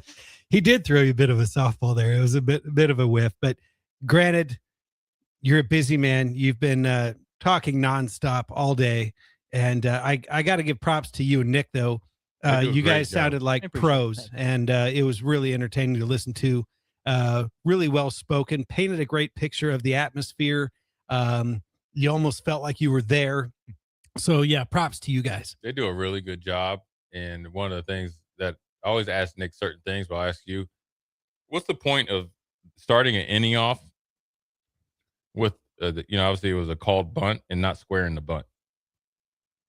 The player, was it for Creighton Prep that did that, or Millard North? Oh yeah, I mean you're just trying to bunt for hit in that case. Right. If you're leading off the inning, trying to catch the defense by surprise, like sleeping or too deep. Yeah, and I think especially for Creighton Prep against a guy like Colin Driffels, the bottom of the order as well. I think it was the 8-hole hitter that ended up doing that. Bottom half of the order certainly not really much for threat. Hadn't done much. Defense is asleep. Against a good pitcher, you don't want him to get into a rhythm. So just show him something different. It's the equivalent of why you're running a flea flicker on first down from your own 35. Yeah. Well, give it a shot. Maybe you think you have some momentum, or you want to switch up the timing or whatever. So I didn't love it, didn't hate it. A kid with better than average speed, if not high level speed. A lot of times you just put the ball in play and leg it out and make them make a play. So puts pressure on the defense. I got you. Yeah, it was this right here. This might be called like a baseball beer. I know club baseball is starting. It doesn't matter if they sell libations at some of those parks. People bring their own. This is true. This is definitely when it gets really hot. This is one where you need to come by the caseloads. This is what you do for 9 and 9. Well, 9 hot dogs, 9 beers, 9 innings. This one. Yeah. I think. I don't know 100%, but I believe this beer is for sale at Bolin, and it's also for sale at Haymarket Park. So there it is. You can buy it in the stadium, and like I said, it's a citrus wheat. I'm almost even getting maybe like a little pineapple flavor in there, but just a lightly sweet wheat beer, crushable, comes in 16-ounce cans, benefits the athletic department. It's a win-win-win all the way around. That citrus is not overpowering, but you can tell it kind of softens the hops on the back end a little bit, or helps them, play up. Hops are kind of citrusy in their own right, but different kind of, kind of natural citrus taste as well. Yeah. Soft. And it takes maybe a little bit of bitterness out of it. Yeah, for sure. All right, we're moving on to the wine in terms of patio pounder. Okay, so this is called Broadbent Vinho Verde, and it's from Portugal. We don't do a lot of Portuguese wine. But this is the quintessential summer wine. It's what we would sort of call an off dry, where it's not really sweet, but it's not really dry either. It's really light and has a little bit of effervescence to it. The other thing that makes it a patio pounder is that these come in only, I want to say, about 11%, 9%. And so it's a little bit lighter alcohol. And so it'll sneak up on you because it's just super easy to drink it nice and chilled. My wife will even drop an ice cube in there. And this is by definition a patio pounder. I like it. Smooth too. Very. Real smooth. Not too bad aftertaste. Real light. I mean, this is something that's these two you could just put them both out there. You could get in big trouble. You could real chill quick. both and just have a nice little night. Do you taste a little bit of the spritz on the tongue? So they have a word for it in Italy. Sorry, I'm just watching this guy try to catch the bus. Go. You got it, buddy. You got it. Knock there. Hey, attaboy. All right. Well, here's the best part. That's a team bus. Oh, that is a team bus. That's not a city bus, because that's a city bus stop. Guess what? You sitting. You are not going to play. But yeah, no, that's a team bus of some sort, I assume. Yeah. Well, they made it on. They did. Another player's late. I mean, you definitely ain't starting. Unless it's track and field, then you might not have a choice. But yeah. But so back to the wine. Spritz, Sorry, Italian. I got a little bit beside myself. So this is Portuguese, but the Italians will actually have different names for different levels of bubbles. So you've heard of Asti Spumante. Spumante means full sparkling. Then they have a term for sort of a half sparkling, what they call a frizzante. And then they have a term for just slightly spritzy effervescence, what they call a frizzantino. And so I would call this a frizzantino. Now, I don't know if the Portuguese have the same terminology or their own terminology for it, but if it were Italian, this is what I would consider a frizzantino. But super light, very clean. It's not the type of wine that sees any oak barrel aging or is meant to be too serious.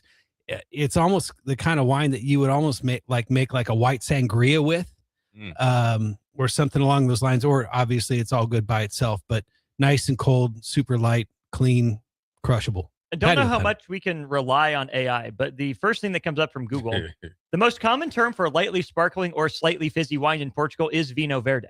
Okay, well, so maybe, and then Espumante is the term for fully sparkling wine. Okay, so I mean, technically, it means green wine. Yeah, but Verde. Yeah, right.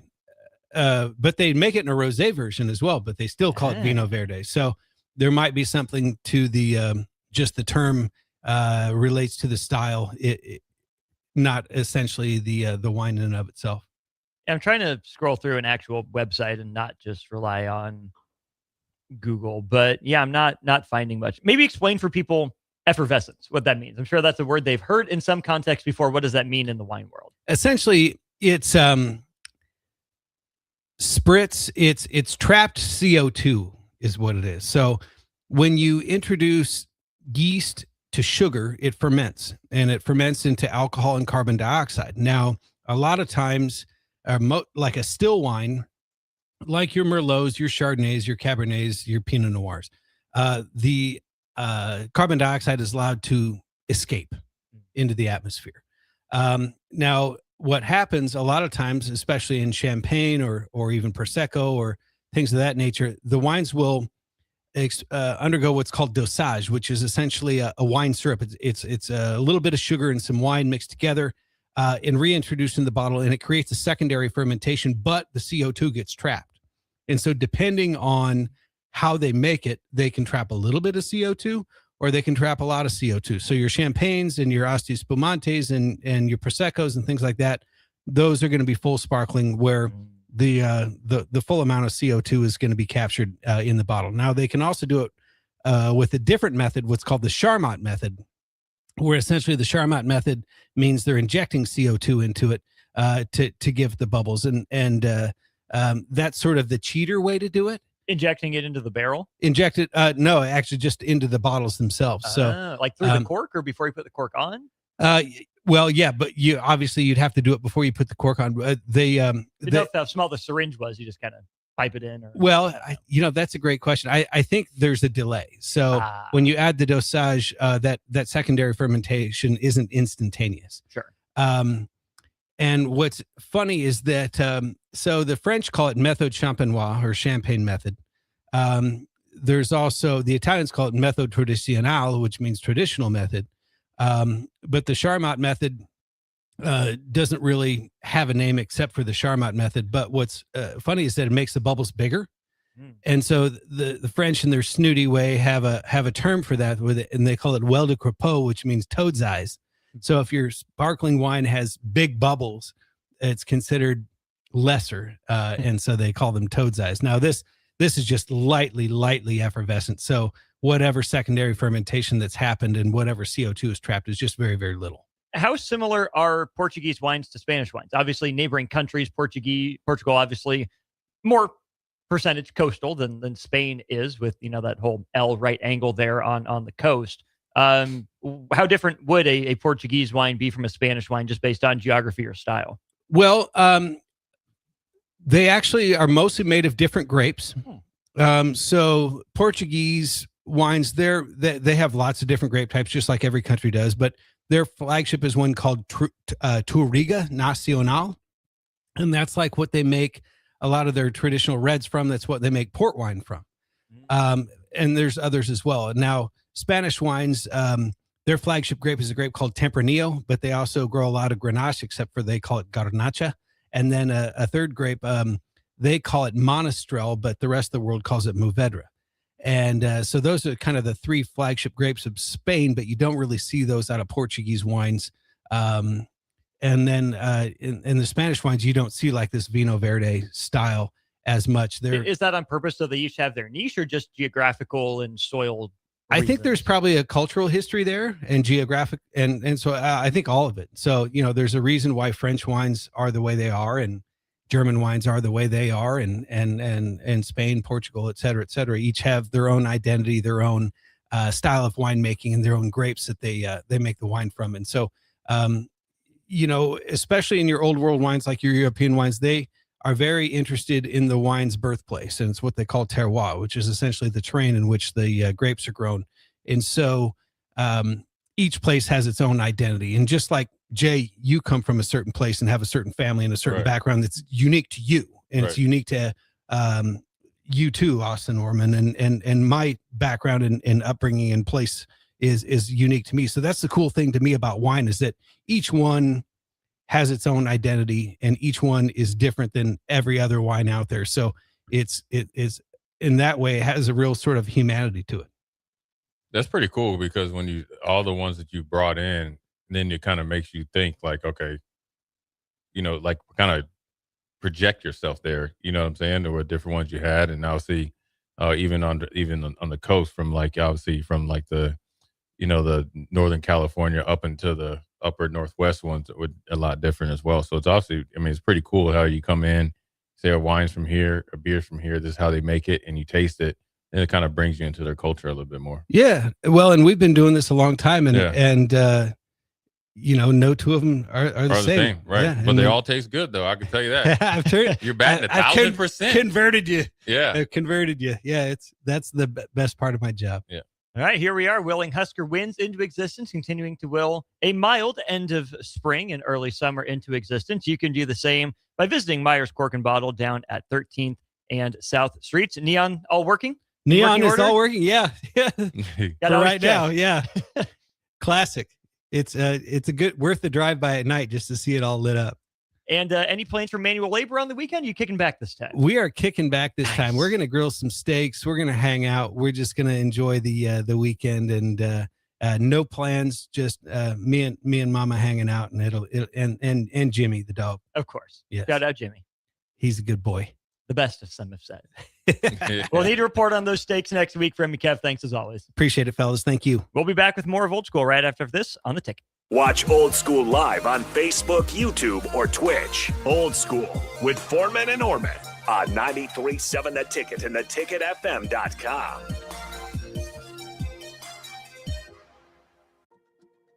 At DWE Generations, having a plan matters, especially when it comes to protecting what's most important. They work with individuals, families, and business owners to help make smart financial decisions that support life today and set the foundation for generations. David Darlington, Russell Walton, and Cody Eiler bring decades of experience, and their dedicated team provides follow-through, answering questions, explaining next steps, and staying connected as life evolves. DWE Generations, a generational wealth planning firm. DWE Generations is a marketing name for individuals doing business as representatives of Northwestern Mutual. Visit generations.nm.com or call 402-483-7871 and ask for David, Russell, or Cody. This is Jordy Ball for Anderson Ford. For years, Anderson has relied on an exceptional customer experience. But just this once, they're going to rely on a really great pitch. Right now, lease a 2026 Ford F-150 for $199 per month for 36 months. Experience better at Anderson Ford.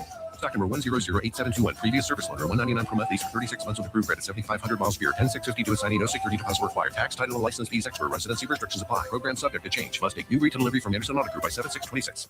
Hi, Charlie Stone again, and Andy Goodyear with Honda of Lincoln will be joining me shortly to talk about a milestone accomplishment at Honda of Lincoln. But before I talk to Andy, I'd like to add a comment of my own. I know you have a lot of choices when buying a new or pre-owned vehicle. It was just announced that Honda of Lincoln is once again the winner for the Lincoln's Choice Award for new car dealers. It's not easy to win that award because it's all based on the highest level of customer satisfaction. I think Honda of Lincoln really is your best choice. Now let's talk to Andy. Thanks, Charlie, and thanks for your kind words. Andy, tell us what it takes to win an award like this. Will do, Charlie. It's about being customer focused. Our sales and service team have been with us for a long time, and every day, all they focus on is a 100% customer satisfaction. It's really that simple. Maybe it's time you experience the best. The Honda of Lincoln way of doing business. 27th and Yankee Hill Road or online at hondaoflincoln.com. Well, I'm an interior designer. A lot of builders don't have designers on staff. I'm included with our Aspen package and can make your home more custom to your taste, your needs, and your wants. Rachel's our interior designer at Aspen Builders. She's one of the reasons that makes us really good at what we do. I'm Bob Benish, and we absolutely love how Rachel takes care of our clients. I think the biggest challenge with building is a lot of clients are worried about all the choices. When they come in, they kind of have a deer in the headlights look. I like to ask people at the end, so what did you think? And usually they pause and they say, you know, you really broke it up, kept it simple. We just did one meeting at a time. So I wasn't looking at all the decisions I had to make. I had plenty of time to decide things. You walked me through it all. It made it simple. Make your dream a reality and call Aspen Builders at 423-6811. Online at aspenbuildersinc.com. Your dream home is waiting at Aspen Builders. If you're seeking a career with a growing company, Gaina Trucking and Excavating is hiring and looking for additions to their team. Gaina Trucking has a strong team culture, competitive pay, 401ks, and benefits like health, dental, and vision. Drivers are guaranteed 40 hours per week, even in the winter months, and are home every night. Start your career today at Gaina Trucking and Excavating. Apply today at gainatrucking.com. Hi, Husker Nation. This is Rex Burkhead. On Lincoln Gives Day, I hope you'll join me in supporting the Team Jack Foundation and their mission to fund life-saving childhood brain cancer research. Kids and families facing brain cancer deserve better treatments and more hope for the future. Every donation helps move that mission forward. You can make your gift today by visiting givetolincoln.com and searching Team Jack.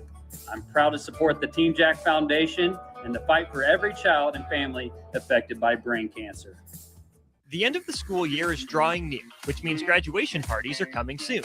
Are you prepared for hosting? Führer's Cheese Spread is the dip that brings everyone together to celebrate graduations and the close to a great school year. And it goes well with crackers, meats, soups, and more. How could you consider throwing a party without it? Get to your local grocery store today and load up on Führer's Cheese Spread. No graduation party is complete without it. Fight fans! Dynasty Combat Sports returns to the Pinnacle Bank Arena on Friday, May 15th for an action-packed night of cage fights. In the main event, UFC veteran Derek Minner makes his bare-knuckle MMA debut against Eduardo Peralta. In the co-main event, undefeated bare-knuckle boxer Nate Morrow faces Missouri's Ira Lukowski, plus Lincoln favorites Sean Lindgren, Jeremy Small, Victor Badola, and Camden Golden. All part of a stacked 16-fight lineup. Tickets on sale now at Ticketmaster or the arena box office. Fight card subject to change. Are you looking for something different for lunch or dinner in Lincoln? Big 8 is now open at 1226 P Street, serving seafood boils and Asian cuisine. Get your hands messy with fresh, flavorful seafood boils, hot, cold, and made to share. Or enjoy classic Chinese and Asian dishes, perfect for lunch, dinner, or a night out with friends and family. Big flavors, generous portions, and a brand new dining experience. Big 8, now open in Lincoln. Hi, Sean Callahan here for Koppel Chevrolet, GMC, and Chevrolet. And GMC Truck Month is here. Absolutely huge discounts and 2.9% for 72 months. I also just wanted to share a little bit more about the Koppel family. They've been serving the Omaha and Lincoln and surrounding communities for over 50 years with great customer service and small town charm. That's always been our motto, and we absolutely will not be undersold. It truly is confident buying and confident driving. So come on in, meet the team, check us out at Koppel or at koppelcars.com. All deals with approved credit. Now's the time to schedule your air conditioner service check with Bryant. Make sure it's ready to keep you cool and comfortable when you really need it. Call Bryant Air Conditioning and Heating, 467-1111. Back to Old School with Foreman and Oerman on 93.7 The Ticket.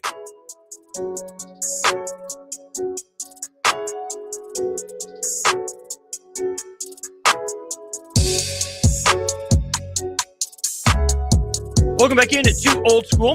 Austin Oerman, Jay Foreman with you. Huge thanks to Kevin Meyer from Meyer's Cork and Bottle for swinging by. Huge thanks as well to Graham Tire Company. They sponsored the show. Really appreciate them. They've been serving the Midwest for 75 years. More than just tires, they do all kinds of car and light truck repairs too. From brakes to oil changes, you can trust Graham Tire for service you can count on.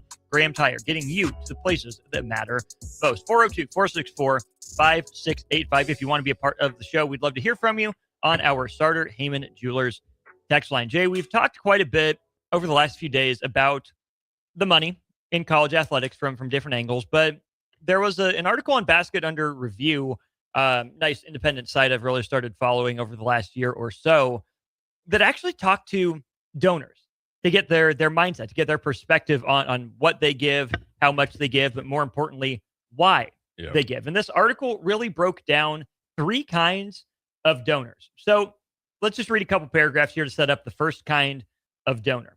In conversations, the answer kept coming back to a few themes. Donors want to feel like their program is serious and that the people spending their money have a plan. They want to know their school is not falling behind simply because other programs organized faster, raised more, or found donors willing to be more aggressive. An NC State donor framed it that way when explaining why NIL giving feels necessary to him. You know, it's the cost of doing business. NC State has been behind Duke and Carolina for so long, and I don't want us to be an afterthought anymore. It's a fight against irrelevancy as much as it is a fight for success. For a lot of donors, the motivation is more defensive, not only paying for what they hope will happen, they are paying to avoid what they fear will happen if they sit out. Yeah, I mean, it's a a mind game, really. You're negotiating and you're betting and you're paying against yourself because you really don't know what will happen if you don't try to chase, in this case, North Carolina and Duke. Yeah. Would you still be the same? Will you be significantly worse? What if you didn't have the same or the maybe like 25%, 30% less NIL budget than you do right now? How many wins or losses would that lead to in the positive or negative? You don't know, but you're talking yourself into doing it, and you're talking yourself out of not doing it. So I mean, it's an interesting mindset because I guess it's also changed because when I played, there was no chance for donors to kind of match each other. You kind of donated and it kind of went to the university, and then you went from there. Nothing was going to the players.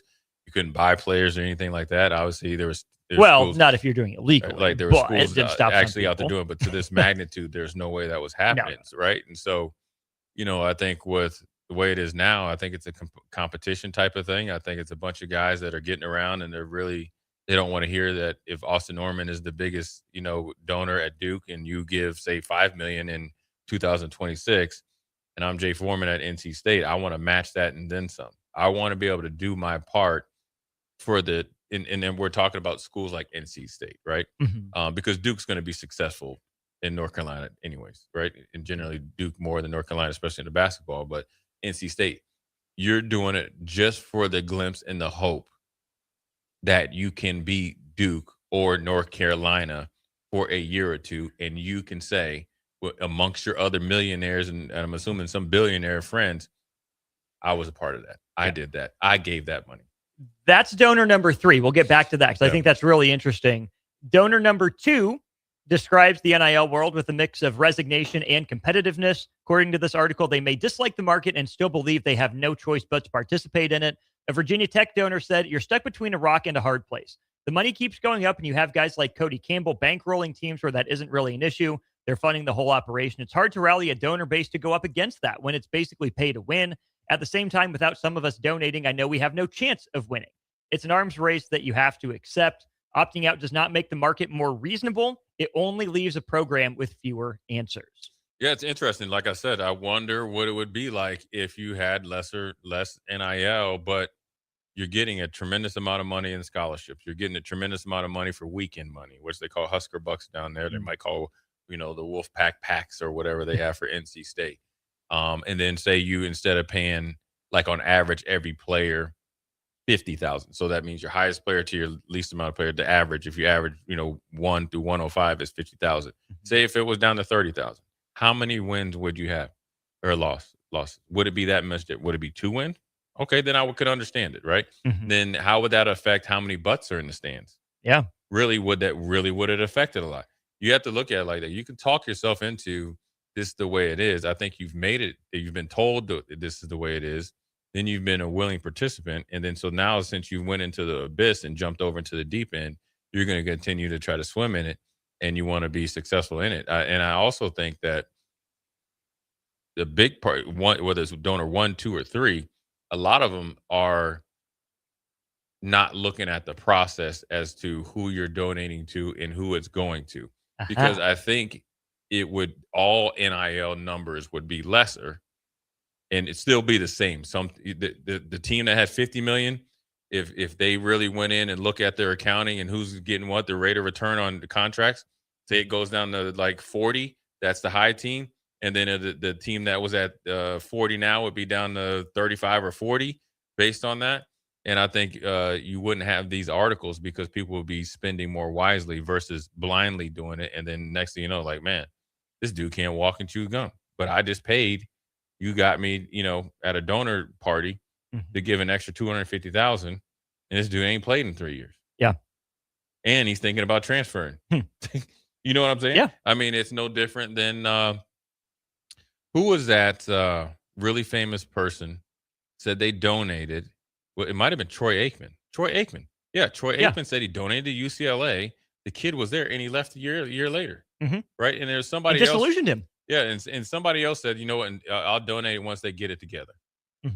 And so that's how these articles are coming about because it's essentially, getting together, pooling money. This is what we need to do to survive. When realistically, we need this money to do our jobs a lot easier and not do the hard work. Continuing on in this piece, App State's head coach says, I definitely think there's a lot of donor fatigue with this stuff. One thing I have learned, though, is that donors never get tired of competition. The distinction matters. Donors may resent the process while still caring deeply about the outcome. They can question the sustainability of NIL and still want their program positioned to win. The emotional pull of competition keeps many of them engaged, even when the asks become frequent and for more. Here's, I think, another kind of money, no pun intended, line. Donors will tolerate an expensive system more easily if they trust the people managing it. Yep. Without that trust, repeated asks start to feel like less of the cost of competing and more like paying into an operation that they may not know what is doing. That's where donor ROI becomes less about the final record and more about the belief in the process. A Wake Forest donor said, it's been a long time since we've had the success basketball-wise we did in the 2000s. It's made some wary. The thought is, why donate if I don't trust this coach or this program to make the most of my dollar? Relationships are important, but trust is too, which I think goes to Tom Allen versus Kurt Signetti. Yeah. Or Fran McCaffrey, which I know there's a lot flown out there on the internet about the McCaffrey family this week. And Ben McCollum, just for a couple examples, maybe Scott Frost versus Matt Rule. I don't know. But it's funny that, relationships matter, but you can glad hand all you want. If the donors don't believe in the direction of your program, they'll be more reticent to give if they don't think it's pointed the right direction, almost no matter how much they like That's why it's so important when the record is very, very important, but the eye test has to be, that's the utmost.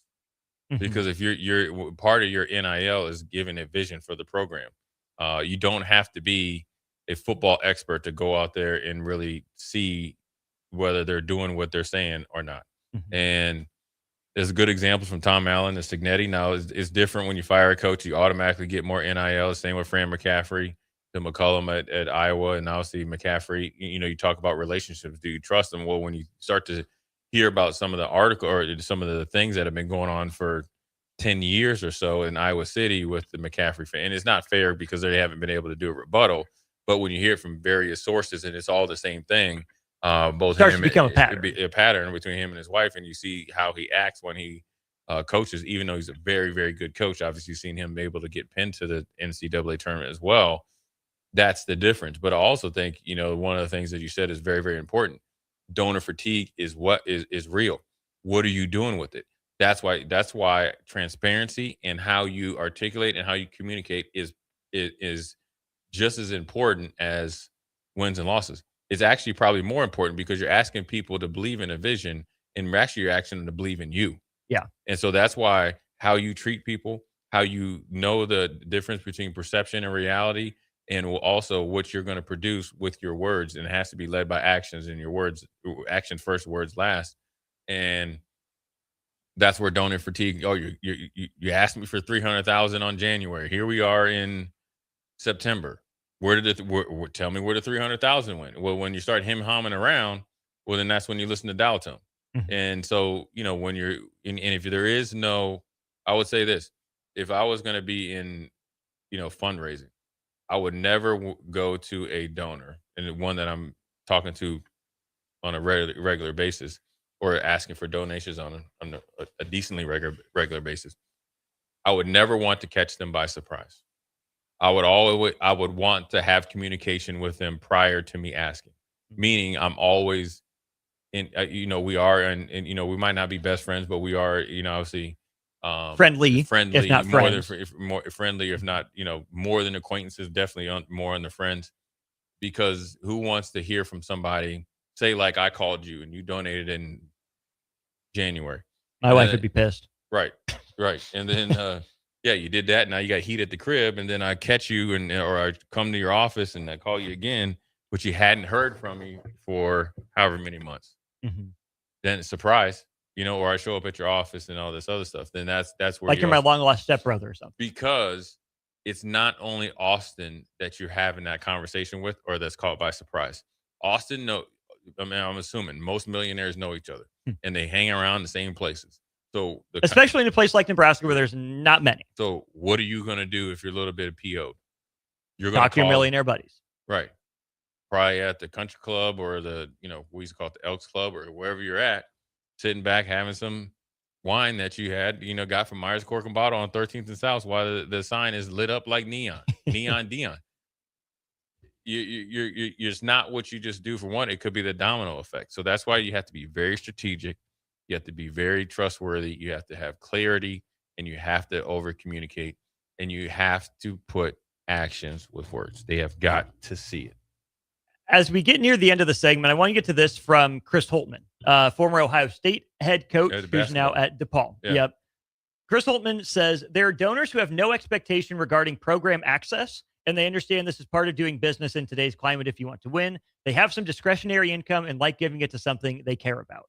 There are also donors that feel like they're doing you a massive favor by giving, and they see themselves as de facto GMs or owners. They have big egos. Now, if they're giving a lot, you can deal with them. It's part of it. Other donors don't fall into either of those categories and just want to feel like a part of it. They want to be a part of changing the trajectory of a program. In other cases, they've built a personal relationship with the AD or the coaching staff, and this gives them more skin in the game. Scroll down to something a South Carolina donor that was interviewed said, there's a pride factor. They decide how to spend my contribution, but I feel like part of the team. This goes to something you said just a couple minutes ago. I used to give to the general athletics fund, but I changed once this became an option. Then I can see what my money is going toward and be invested. It's better than gambling on us to win because I have something of a hand in this. Yeah. I mean, imagine if you're a donor, you go through all three of those phases. If I'm giving, I can tell you this right now. If somebody's giving you some millions of dollars, they're going to probably be in some of those staff meetings. Seriously. And you know what? If I was a head coach and say you donated that much, obviously I'll tell you, dude, you're not going to be the coach. But I would have to become okay and aware that you're going to be in this meeting. Or if you choose to do so. Now, you're not going to be making the final decision, but if you're giving me $4 or $5 million a year to my NIL fund and stepping up like that, yeah, me and you are going to spend a lot of time together. If you think that's what you need. Now, and you know what, if I'm giving, and it's hard because I imagine the people that are giving that type of money don't really know what they're looking for football wise, but I know if they want to be involved, they, probably should be. But if you want your $5 million, say like to go to the offense and defensive line, and they better be good. If I'm giving you $5 million specifically for, and in my case, to be the linebackers and the defensive line or whatever, the defense or whatever, I expect to be abreast of every single move, why, who, and maybe might even be around on recruiting. I want to meet who I'm paying for or who I'm employing.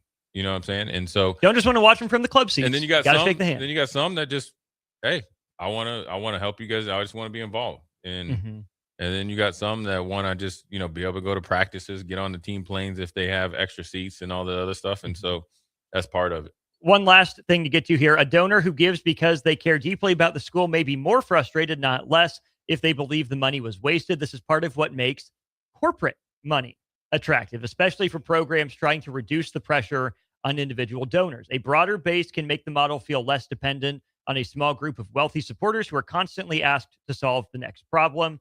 San Francisco's new head coach said they're trying to build on that side of the operation. We want to make sure we continue to grow our individual donor base, but in San Francisco specifically, we are trying to lean into the corporate money. Having the ability to advertise directly on uniforms now gives us another avenue to stay competitive in the market. Jay, that really resonated with me for Nebraska, where there's not the same wide base of millionaires just walking the street, let alone billionaires, but there's also not a huge number of massive corporate sponsors. Seems like it's the same ones on everything for Nebraska. I'm sure they already pay a pretty penny, but we talked earlier this week, money's not everything, but it certainly helps. And I hope Nebraska's not resistant to putting a sponsor logo on Memorial Stadium. I get maybe not selling the naming rights, keep it Memorial Stadium. Some things are sacred. I wouldn't hate it if they do, but you got to at least have a jersey patch for every program. Even if it's a different sponsor for men's basketball versus women's basketball versus football versus softball versus baseball. If there's a company here that wants to partner with a program, you take it. If there's one that wants to pay for all of them, you take it. But I don't think Nebraska's in a spot where it can afford to be picky and choosy about, where some of this money comes from. Private equity conversations we've had notwithstanding. Right. Yeah. I mean, right now it's an arms race to make sure that you have every program whole and that they're able to have excess and reserves to recruit and do all that type of stuff. So sure, you're going to have to maybe break some traditions. I hate for it because I think Nebraska's uniform and the way that, it's real, it's classy. I think it's one of the best out there. Yeah. But the way that they're going, you're going to have to find different ways to raise money, and you can't keep going back and dinging up the fans and the donors and all that. So if you have to get some corporate dollars, you have to make sure that the deals are structured in the right way, because when you bring in corporate dollars, here's an analogy. If me and you decided we bought some land out in Beatrice and we got like 20 acres and we built a golf course and we're mom and popping that, right? Just Jay and Austin, we did it. We got out there, we did everything, right? We designed it and everything. And then it kind of grows to something.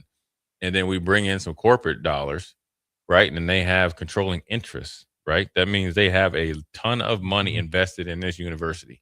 That means they have naming rights at the football stadium. Say their subsidiary company is doing the PBA or whatever it could be, right? Volleyball over there, they have a big thing at the Devaney or whatever it could be. That means they're in control. That means if they don't get what they want, or if they see something that they could package this deal with, next thing you know, you can't even control who has their naming rights. They're going to tell you. So as much as this is a great idea, especially out there in Silicon Valley and San Francisco, there is a ton of money out there, which I see why they would do that. You have to be careful of trying to do something that they're doing out on the coast in the Midwest, because business is done completely different. Two completely different cultures. Yeah. That's but it's an option. Point. It's at least on the table. Hey, and how you broach it. If I was a sponsor and I was like, I want to sponsor the linebackers, and I give a ton of money, maybe they all wear a patch on there. They have some. I mean, seriously, we have endowed head coaching positions. Yeah. Why not? We have endowed linebacker positions. Why not? You have an endowed linebacker coach and defensive coordinator. Yeah. Why not? If you're going to put a patch or a decal on a helmet, so be it. Whatever it looks like. Yeah. He's Husker Hall of Famer Jay Foreman. I'm Austin Oerman. We'll be back to wrap up hour 2 of Old School. Full hour 3 ahead. You're listening to Old School with Jay Foreman and Austin Oerman. Download the mobile app and listen wherever you are on 93.7 The Ticket and theticketfm.com. Are you looking for something different for lunch or dinner in Lincoln? Big 8 is now open at 1226 P Street, serving seafood boils and Asian cuisine. Get your hands messy with fresh, flavorful seafood boils, hot, bold, and made to share. Or enjoy classic Chinese and Asian dishes, perfect for lunch, dinner, or a night out with friends and family. Big flavors, generous portions, and a brand new dining experience. Big 8, now open in Lincoln. If you're seeking a career with a growing company, Gaina Trucking and Excavating is hiring and looking for additions to their team. Gaina Trucking has a strong team culture, competitive pay, 401ks, and benefits like health, dental, and vision. Drivers are guaranteed 40 hours per week, even in the winter months, and are home every night. Start your career today at Gaina Trucking and Excavating. Apply today at GainaTrucking.com. Hi, Husker Nation. This is Rex Burkhead. On Lincoln Gives Day, I hope you'll join me in supporting the Team Jack Foundation and their mission to fund life-saving childhood brain cancer research. Kids and families facing brain cancer deserve better treatments and more hope for the future. Every donation helps move that mission forward. You can make your gift today by visiting givetolincoln.com and searching Team Jack. I'm proud to support the Team Jack Foundation and the fight for every child and family affected by brain cancer. A single mom of 3 was facing eviction, struggling with a recent separation, health issues, and no job or childcare. She feared losing everything, especially her children. But then she found support in her community made possible by Nebraska Children and Families Foundation. She was connected to support. By the end, her bills were paid, she left her new job, and hope replaced fear. This is what the Nebraska Children and Families Foundation does. They lift up young people and families so they can find stability, build brighter futures, and power a stronger workforce. Ready to help make more stories like this come true? Support the Nebraska Children and Families Foundation on Gift to Lincoln Day. Are you craving the ultimate game day experience? Red Zone Sports Bar and Grill has your front row seat. Dive into delicious wings, juicy burgers, and frosty drinks, all served up with TVs covering every inch of the walls so you'll never miss a play. Stop in for their incredible daily specials like $3 tall boys on Mondays, 5 wings for less than $6 on Wednesdays, and $20 beer buckets on Fridays. Red Zone Sports Bar and Grill right by the Lincoln Airport at 3111 Northwest 12th Street.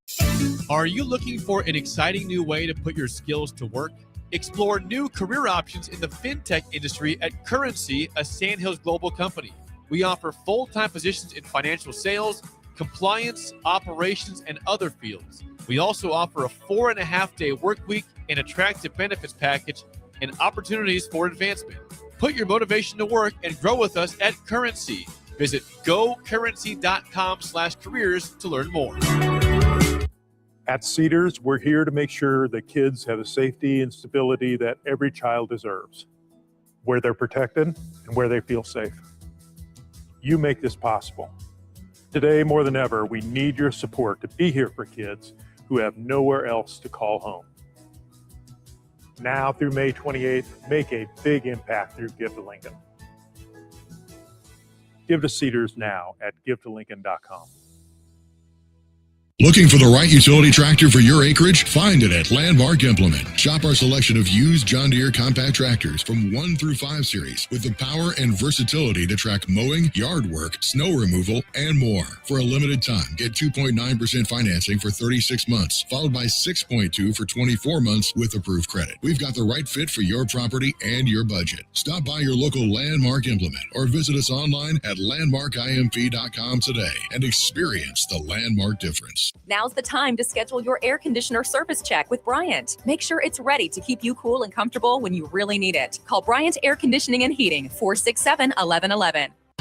Constructors is now hiring for all positions with pay starting at 23 and up based on experience. Constructors has immediate job openings for mechanics, bridge builders, operators, and drivers. Start your new career today. Constructors offer great pay, health, dental, and vision, paid time off, paid holidays, and so much more. Join the crew today and be a part of Nebraska's oldest paving company dating back to 1908. For a complete list of openings and to apply online, visit constructorslincoln.com. Get rid of pesky critters once and for all with Bats to Rats. Their expert team is here to help you reclaim your home. No more sleepless nights caused by crawling critters or flapping wings. Bats to Rats ensures a safe environment for every family member. Check the website at batstoRats.com for amazing offers. And if you mention this ad, you'll receive $10 off your initial inspection cost. Call Bats to Rats today at 402-781-8691. That's 402-781-8691. Bats to Rats. Back to Old School with Foreman and Oerman on 93.7 The Ticket. Yes, indeed. We're back wrapping up hour 2 of the show. One full hour to go. Get you all the way to your weekend, all the way through your drive home. I'm Austin. He's Jay.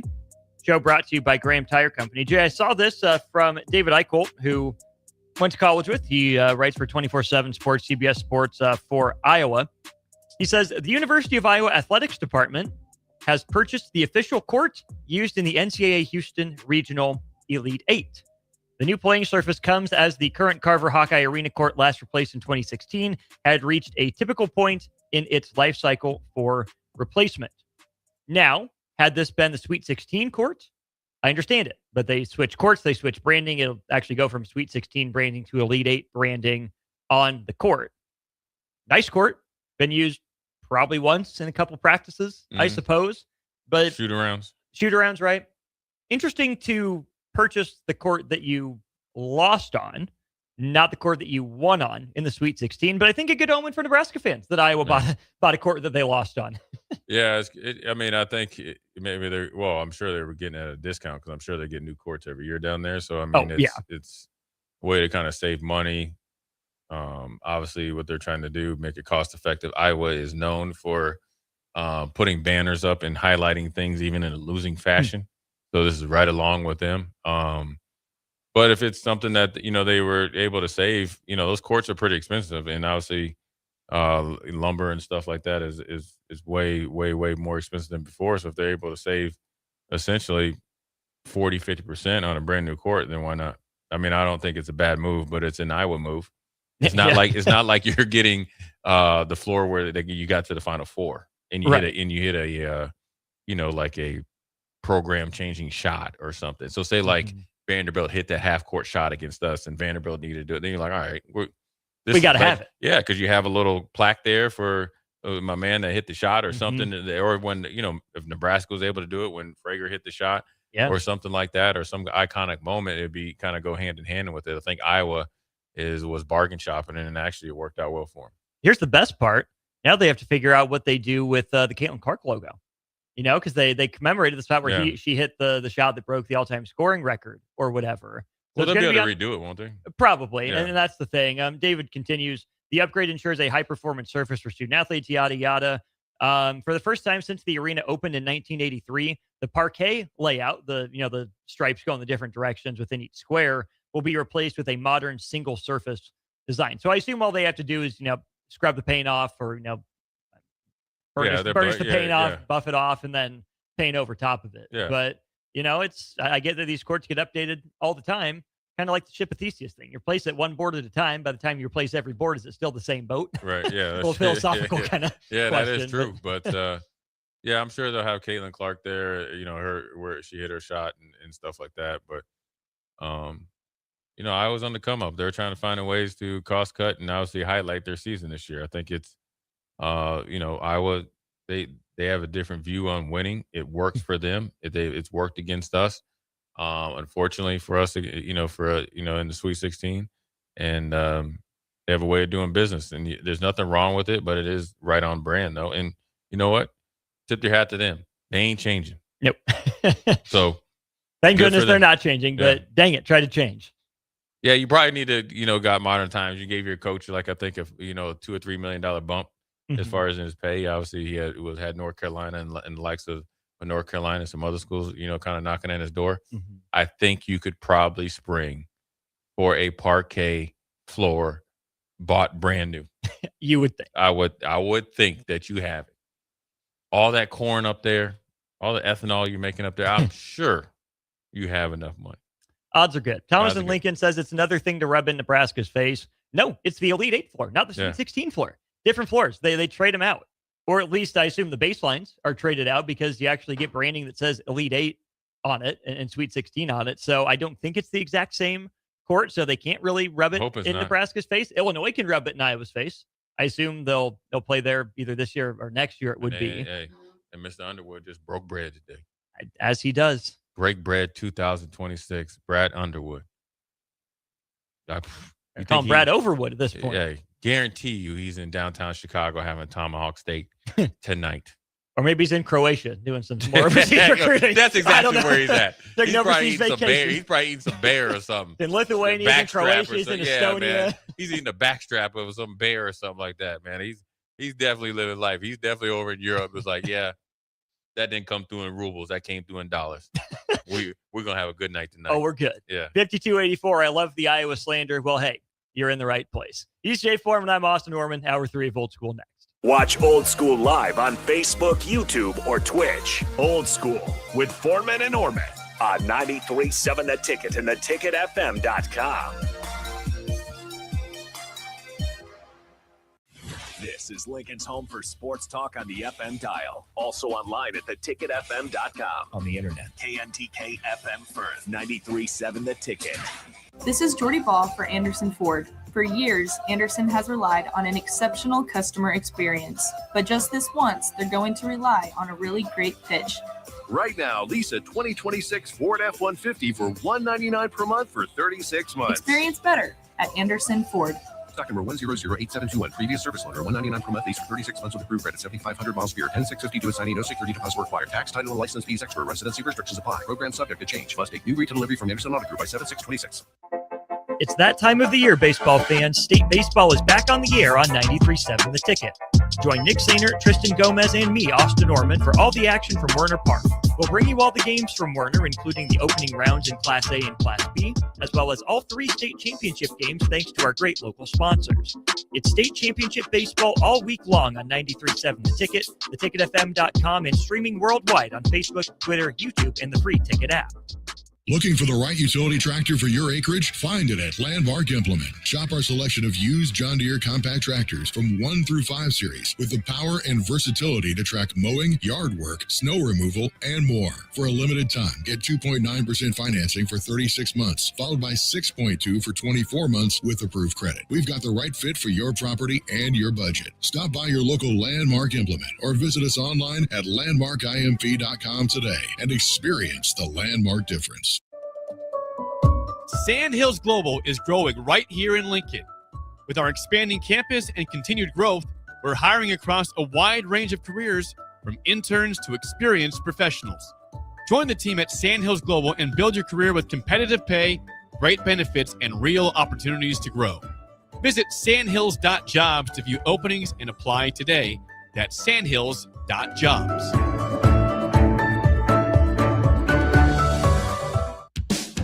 Hey there, this is Paul Scheel, owner of High Electric. I want to thank our friends and loyal customers and introduce High Electric to those looking for a new electrician.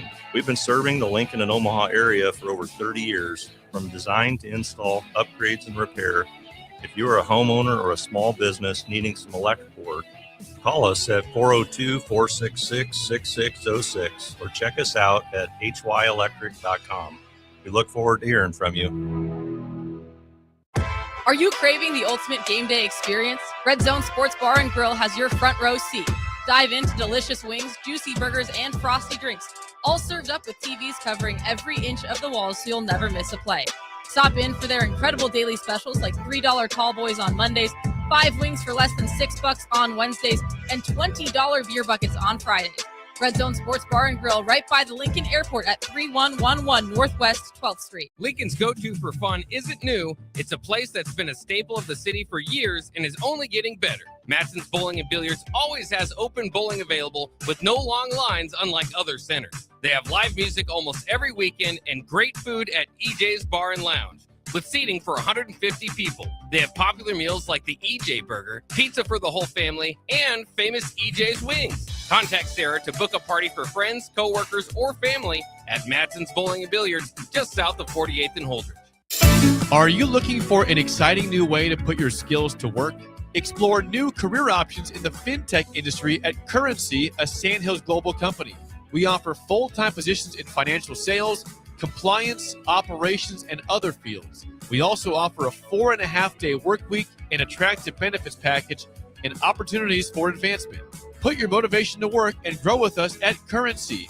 Visit gocurrency.com/careers to learn more.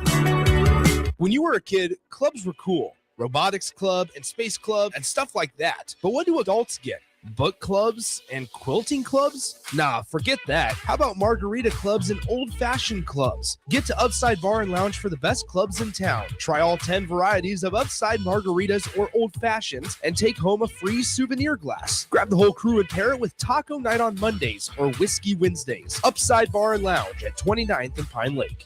If you or anyone you care about is facing a family legal matter, call Cordell and Cordell today at 1-855-GET-LEGAL or visit CordellCordell.com to schedule your consultation. There's a lot on the line in divorce. This is Joe Cordell of Cordell & Cordell, the largest family law firm in the country, with over 35 years of helping clients navigate divorce. But being big doesn't mean less personal or less local.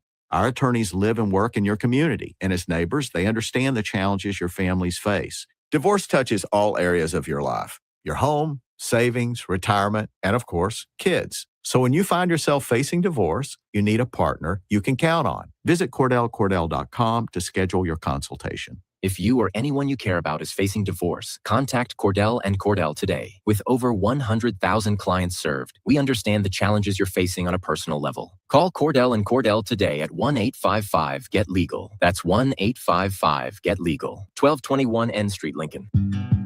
In communities like ours, local relationships still matter. At Insight Partners, we believe we are better together. That's why insurance agencies across the Midwest have joined Insight Partners to better serve local customers and communities with all their insurance needs. From personal to commercial or specialty insurance, your local Insight Partners team is here to help protect what matters most.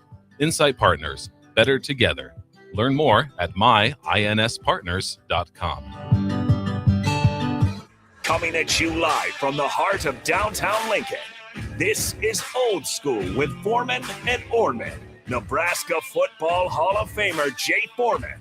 Here's Troy Detmer dropping straight back in the pocket. Rifles a pass. It was tipped. It's picked off by Foreman. He's at the 15, 10, 5. He'll score! Foreman got it, and it's touchdown Huskers. Black shirts, answer the call one more time. And Austin Oerman. Old School with Foreman and Oerman is sponsored by Graham Tire Company of Lincoln, your tire store next door with 4 Lincoln locations.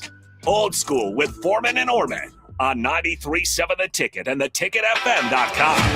You heard it right. Jay Foreman, Austin Oerman, Old School, the third hour. We are brought to you by Graham Tire of Lincoln. They've been serving the Midwest for 75 years. They have been in Lincoln since 1979. 4 locations in Lincoln, northeast, south, and southeast. Go in there. Look them up, GrahamTireOfLincoln.com. Go in there. They'll hook you up. Tell them Austin and Jay sent you, and they will do you like they did us. They hooked us up, right? And they also will take care of any of your car and truck needs. We appreciate the support. Appreciate you guys going in and supporting them as well. Austin, before we try to get some in real-time softball updates, they are about to get it busy here in about 22 minutes. Approximately this week, and obviously officially yesterday, the NFL schedules have came out, and now we get to see who has to go through the gauntlet. And nothing makes me more happier than to seeing the Miami Dolphins have to go through the gauntlet again with their makeshift team, makeshift GM, First-time NFL head coach, NFL head coach that quit on Boston College, went to Green Bay. Got hired down there in Miami, no Tua, all that type of stuff. And then Jake Sorensen has another year of misery. 4-13. Yeah. And hoping and praying Arch Manning is who he says he is, and that the Mannings will let him go to the Dolphins. Yeah. That's what's great. Because as much as the Dolphins will purposely try to tank, or they just will play themselves into tanking and be the number 1 overall pick in 2027, it's not a full-on guarantee they will get a franchise quarterback. And so they will be in the dungeons of hell. That's where you like them. You know what? Out in the deep water. I love it. Deep water. I love it. They're the only Dolphins that can't swim in deep water. They can't even swim in any kiddie pool. Also, the Dolphins made Etienne the 3rd highest paid running back. I think he's a great running back, and I'm kind of surprised they actually rewarded him because they've had a few others that they didn't. The other team that has to go through the gauntlet, my man Bacham, Arizona Cardinals.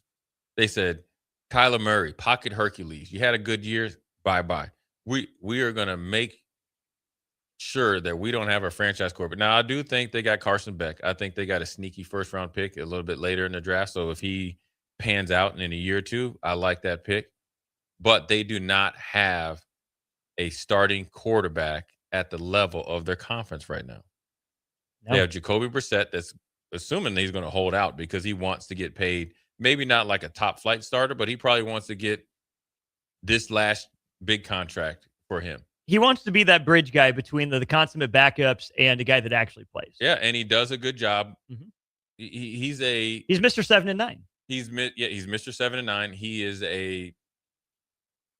I guess, less media driven version of Ryan Fitzpatrick. I think he's probably a little bit more trustworthy. Sure.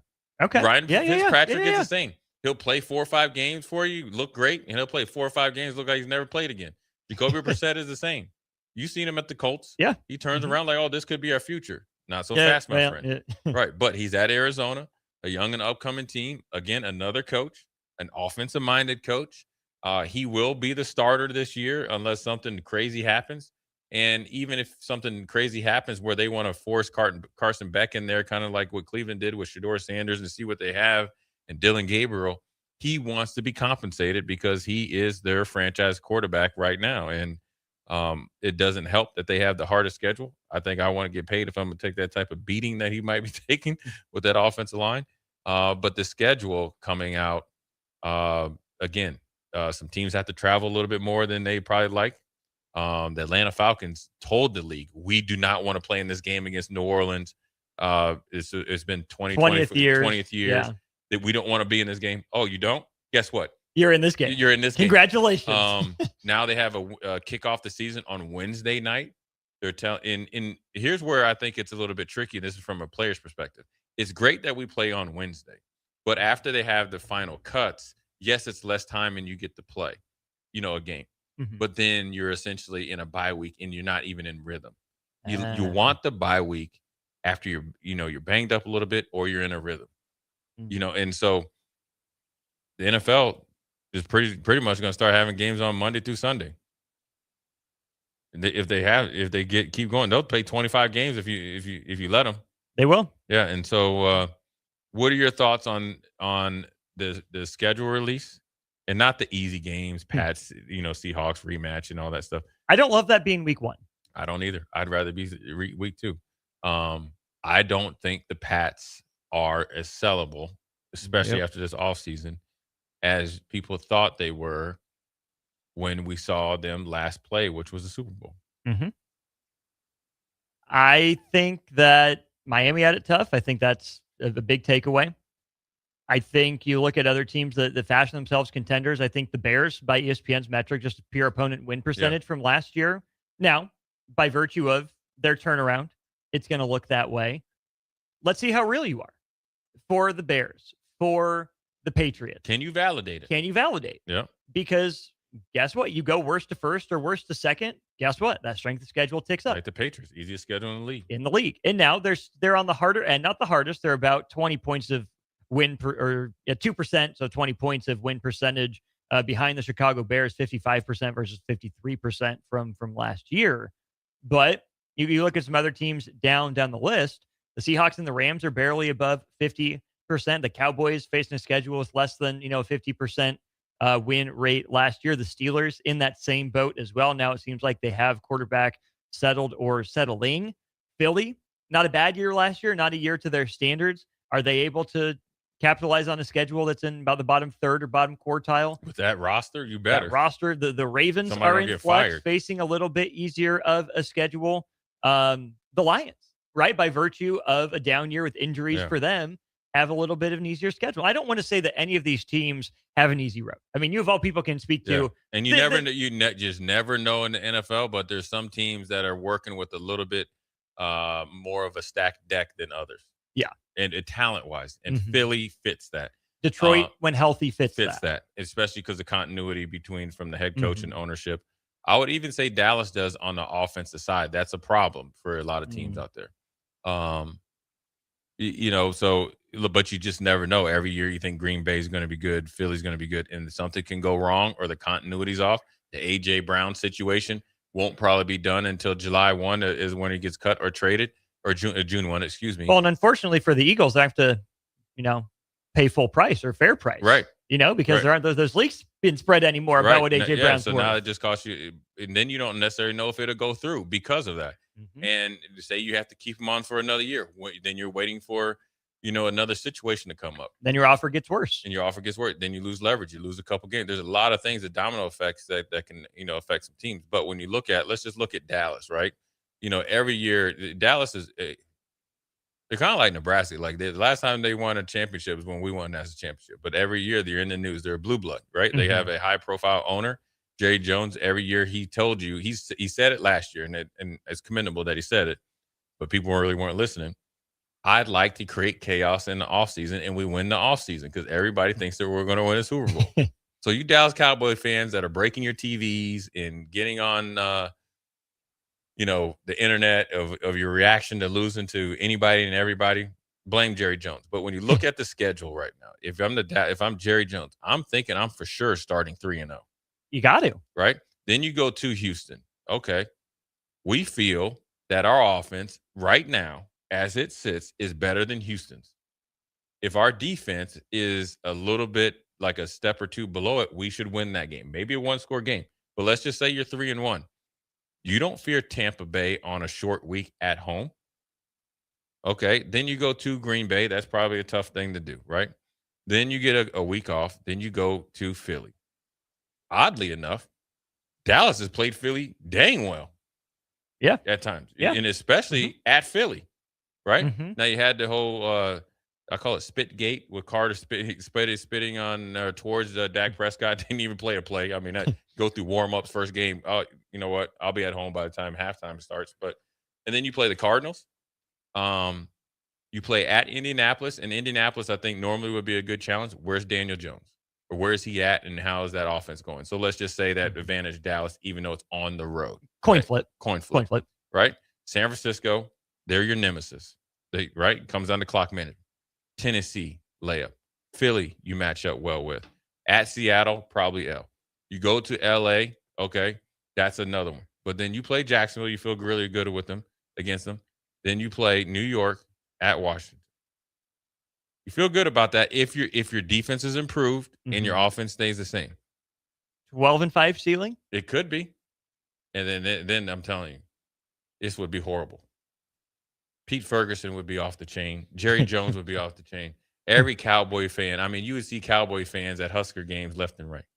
DP would be off the chain in a different way. Because, the command. But I'm just saying right now, when you look at, if you were trying to make a run like New England, this is a schedule that you need. You'd like a little bit lighter, but for the Cowboys and where they're at, this is a pretty dang good schedule. Versus when you look at, like, my team in Buffalo, man, I think the window is still open. But like when it's cold outside and you crack your window open and it's like you want to cool the house down as well. Buffalo's windows barely you barely getting a little breeze go through there. And this schedule for Buffalo is the real deal. Well, bolstered in part by the year that New England had last year. For Buffalo. Yeah. That's going to bump that win percentage up a little bit. But you're still playing a second-place schedule. There are a lot of good second-place teams, especially in the AFC last year. And what did you do to remedy your ultimate kryptonite? Your defense. Not much. Nothing. Milano is still around. Or you might be able to sign him back, right? Try to get him a little bit cheaper. But when you look at you go to Houston, and you know what they're going to do down there with that defense, right? With the Texas barbecue. Okay, then you play the Lions at home. Tough. Right? The Chargers. Tough. With khakis. Right? And early in the season, they're healthy. Patriots. Divisional. Yeah, and you lost both games to them. Yeah. Right? And then you go to the Rams. Woo! So the only time that you can get your head above water is you go to the Raiders. And you never know what to expect. And that's what, week 5, week 6? Yeah. And you never know. And then you got Kirk Cousins. He's right. So that's where that's a game where Kirk Cousins can be that man and light you up like a Christmas tree. Well, then you go back home, you got the Ravens at the crib. Curious to see what they look like at that point. You should win that game, right? In the AFC Championship game, we never got. Because the Ravens will be trying to. Well, that's the only problem is they still got Derrick Henry. And then you go to the Vikings. That might be a game I need to go to. Might. I got to get You there, got right? to be there. So you go to the Vikings.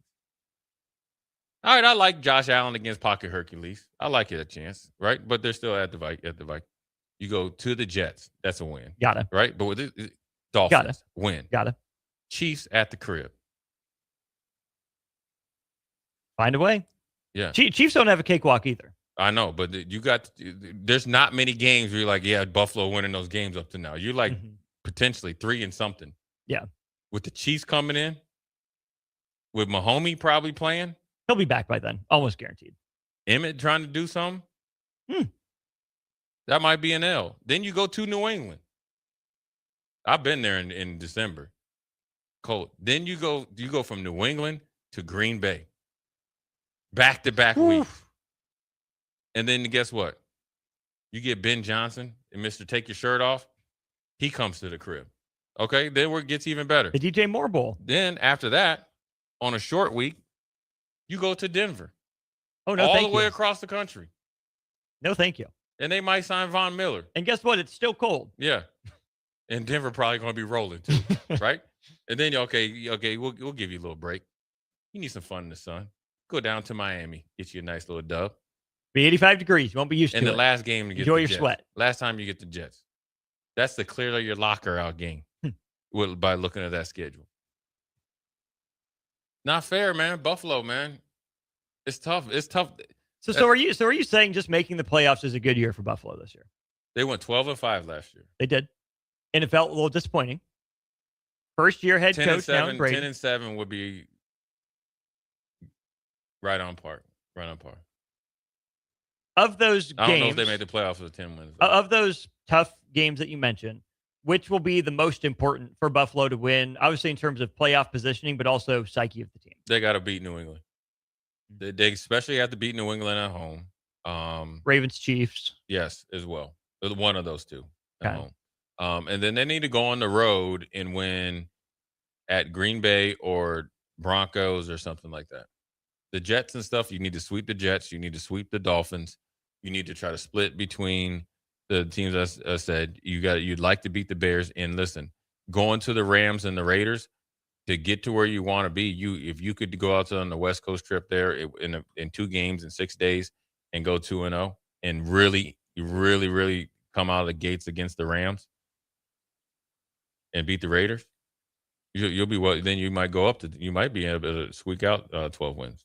That game against Denver really stands out to me, especially because of how last year's playoff game went. Not the exact same team, but Denver's offense, I still don't think will be elite. No. But Buffalo's defense is what you've talked about. Suspect. But still a really good offense against top 5 defense, top 10 defense at the very least going into the year. Yeah. And I still think there's something in Josh Allen just because he hasn't won a championship yet. I think he can be a championship caliber player. And things did not go well, to say the least, for Josh Allen last time out there in the last game of the season. Weird drops, weird fumbles, turnovers galore. Had every chance to win it, couldn't do it. I think that there's a real chance we see something fun from Josh Allen in that game. Do they need it to win? Probably not. Right. But I'd like to see, Josh Allen gets another crack up there, how motivated he is to play better and kind of put his team on his back, go Superman, and see if they can't steal one on the road there. Yeah, I mean, look, you get to go and go against a team that you feel like you had a big part in losing the playoff game, and then you get to go to the same scene. And if Buffalo's thinking, we should have not only won the game, we should have blown Denver out. He had full control of that game 2 or 3 times and late in the game. So, I mean, this is not only a Josh Allen redemption, it's what is Joe Brady going to do differently than McDermott. What is going to be – this is why this schedule is – if it was at like a level 8 out of 10, or let's just say 7 out of 10, as far as being how the strength of schedule, how hard it is for Buffalo, it's actually an 8.5 because you have a new coach, right? You kind of knew whether you liked him, loved him, or hate him, or thought that it was a little bit, drowned out noise with McDermott. You knew exactly what you were going to do. McDermott actually got better. He actually went and researched himself and worked on things.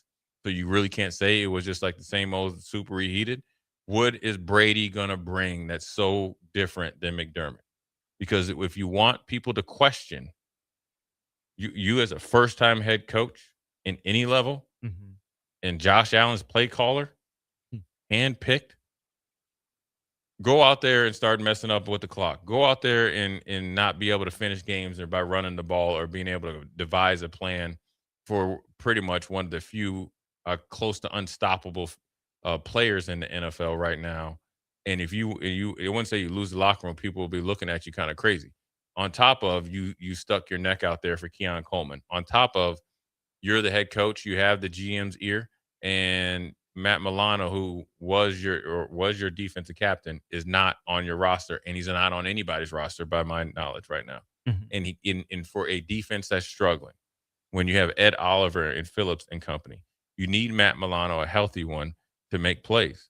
You do not have the linebacker size, strength, or speed to be competitive with this type of schedule. The Chiefs are going to run the ball at you. New England's guess what? They added a dude in Kenneth Walker. Yeah, they're going to run the ball at you. New England, they got two-headed monsters. They're running at you. Green Bay, running at you. Chicago, running at you. Denver, running at you. Detroit, you know they're running it. And the Jets, now they got Breece Hall back, they're going to feature him as well. And you have a big hole in the middle of your defense, and you have a first-time head coach that was really good as a play caller. How is he going to be as a head coach first? Yeah. Play caller second. How is he going to be as a CEO first versus a confidant second? Did he hire anyone on staff that's been in that role before to be kind of his right-hand man, associate assistant, whatever, head coach? Or is it just let me check. him taking the reins? Because I just forget how much staff turnover there was outside of McDermott, because I think the temptation could go one of two ways. Oh, this is my team now. I'm bringing in my guys. Or, hey, there's no reason to upset the apple cart. I've been working with you guys for multiple years. Let's just all, bump up a position or move quarterbacks coach to OC or, share that title. Well, he brought in Jim Leonard, who was thought to come to Nebraska. Remember that? Jim Leonard, right? Who I think is going to be really good for that defense. Pete Carmichael, who is Sean Payton's best friend. He just ownership let him go, right? Fired him because he went for it on fourth down. Sean Payton did. Yeah. He got mad at his best friend. Yeah. Oh yeah, you know what? I got to fire somebody. Bye, buddy. See you at Christmas. Jeff Rogers has been there. I know Jeff pretty well. He's their special teams coach. They got Bobby April, who's a good coach. New linebacker coach. Now, I will tell you, this might be a sneak, and I know why he did this. Senior assistant John Fox, former Carolina Panthers head coach. And Denver Broncos head coach. Denver Broncos. But they have history, gave Brady a coaching chance. I like that because he can be that, confidant for him. Senior assistant. Doesn't want his job. Is going to help him be successful. Everybody else is really, really young coaches. Really, really young coaches. Yeah.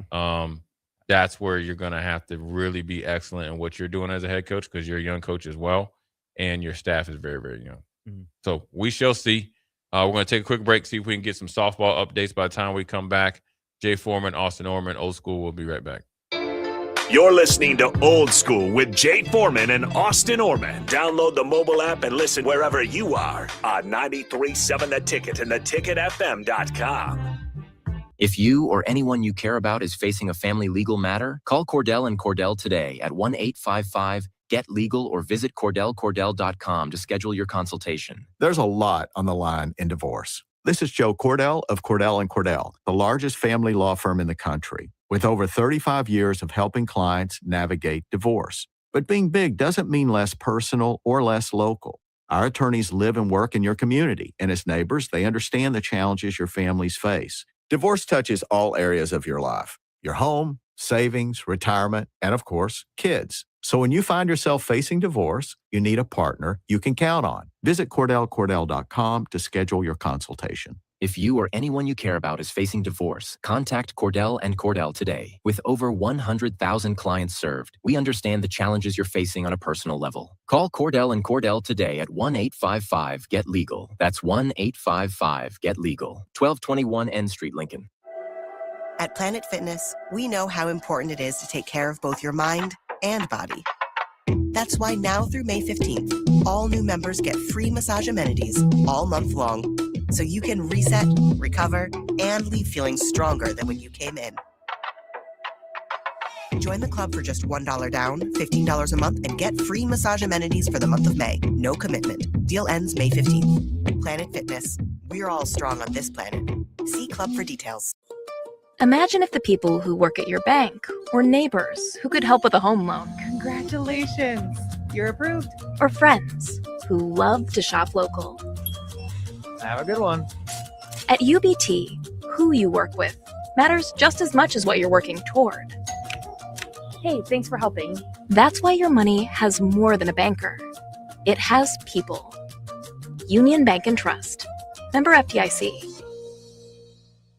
Now's the time to schedule your air conditioner service check with Bryant. Make sure it's ready to keep you cool and comfortable when you really need it. Call Bryant Air Conditioning and Heating, 467-1111. Things that impair you come in many different shapes and sizes. Some are the shape of beer and liquor bottles. Others look like cigarettes but aren't cigarettes at all. These are the things we know impair us, the things our parents warned us about. What we're not always aware of is our new prescription, or the over-the-counter medicine we picked up just for allergies or a bad cold. See, it doesn't just matter how much of a substance you take. If you are impaired, driving is deceptively dangerous. Don't drive impaired. Paid for by the NDOT Highway Safety Office. Are you looking for an exciting new way to put your skills to work? Explore new career options in the fintech industry at Currency, a Sandhills global company. We offer full-time positions in financial sales, compliance, operations, and other fields. We also offer a 4.5-day work week, an attractive benefits package, and opportunities for advancement. Put your motivation to work and grow with us at Currency. Visit gocurrency.com/careers to learn more. 93.7 The Ticket, Fox, KFXL weather. Brought to you by Bryant Air Conditioning, Heating, Electrical, and Plumbing. Hot and toasty here for your Friday. High temperature of 97 today, increasing cloud cover ahead of a chance for some showers and thunderstorms this evening and tonight. There's a risk of severe weather here in the Lincoln area. We'll drop down to 61 with those storms rolling out of here. Highs in the low to mid-90s over the weekend with, again, more severe storms possible. I'm meteorologist Aaron Dowden for 93.7 The Ticket and theticketfm.com. Life happens. Unexpected bills, tough choices. Your car needs repairs, but your child needs new shoes. What do you decide? At Nebraska Children and Families Foundation, they help families before small problems become breaking points. They connect parents to support so they can keep working, so kids stay secure, and so families stay together. Help Lincoln families thrive. Donate to Nebraska Children and Families Foundation through Give to Lincoln. If you want to make new floor shopping easier, come to O Street Carpet. Hi, I'm Steve Carper. Our flooring professionals can help you choose the best flooring for you, your family, and your budget. We eliminate the confusion. Even better, you'll be enjoying your new flooring much sooner. No 6 or 8 week waits. We'll install right away and save you money on installation. Floor shopping made easy every day at O Street Carpet. O Street Carpet. 1732 O Street. Family owned and operated. Always the best value. Graham Tire presents life's greatest adventures. Okay, buddy, here we go. Just keep your eye on the ball. All right, just swing right through it. Good job. Way to go. Hey, run it out. Okay. Great road trips start with great service. Graham Tire, your tire store next door, with 5 convenient Lincoln locations, getting you to the places that matter most. Select Plumbing and Utility has been serving Lincoln and the surrounding area for 14 years, and they're not slowing down. Select Plumbing and Utility handles all your plumbing needs, from faucets and water heaters to full renovations, and they can even help with your heating and cooling needs. They're also Lincoln's underground experts, repairing and replacing broken underground water and sewer lines since day one. Contact Select Plumbing and Utility today at 402-560-6197, assuring excellence in every situation, opportunity, and challenge. That's 402-560-6197.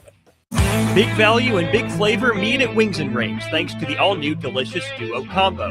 This is the one you've been waiting for. Get 1 half-sized appetizer and 2 entrees with a side for only $19.99. Bring a friend for the best deal in town on any day of the week, during game time, or whenever the heck you want. Their made-to-order wings and chicken sandwiches are waiting for you at their 68th and O and 40th and Old Cheney locations. Stop by Wings and Rings and celebrate every day with the best meal deal in town. Back to Old School with Foreman and Oerman on 93.7 The Ticket and theticketfm.com.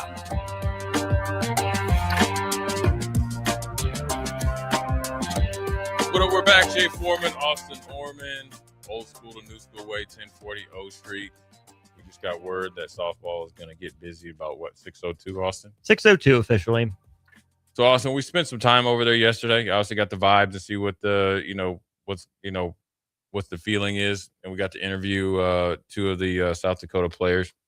What are you looking for, or looking to see or looking to hear about Nebraska softball against South Dakota tonight? The biggest thing to me is that it's a set the tone game for Nebraska. What we saw from Millard South, and I know it's baseball versus softball, but a lower seeded team coming in as the underdog against a dominant team, you want to be the one to send the message early.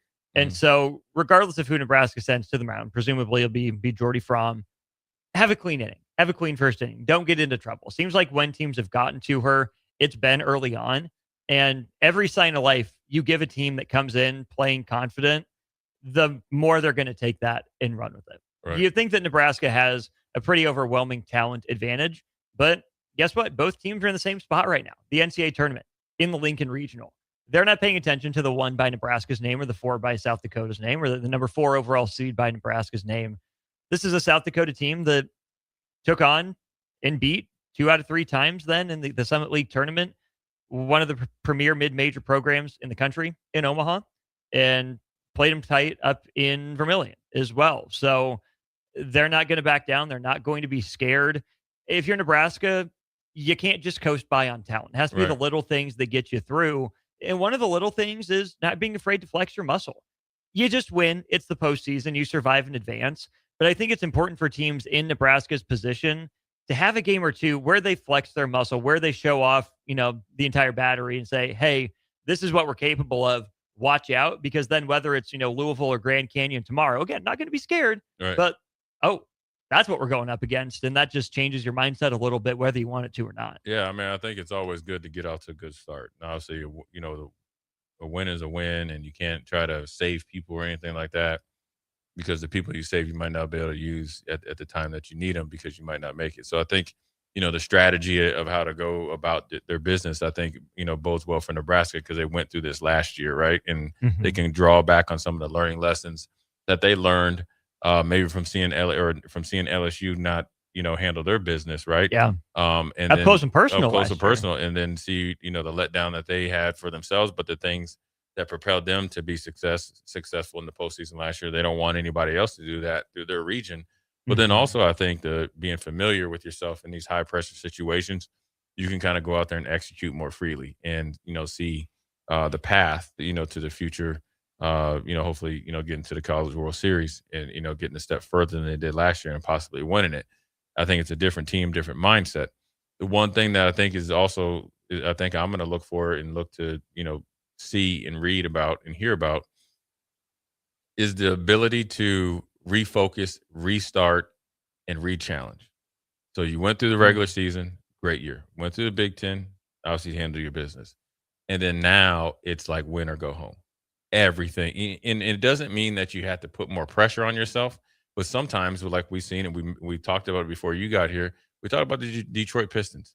Was probably one of the most consistent teams all year, right? In the NBA. Oh, yeah, 16-22. Right. You come out in the first round, you're down 3-1 to Orlando. Nothing against Orlando, but you're 3-1 to Orlando. Now you came back. Now you're down 3-2 to the Cavs.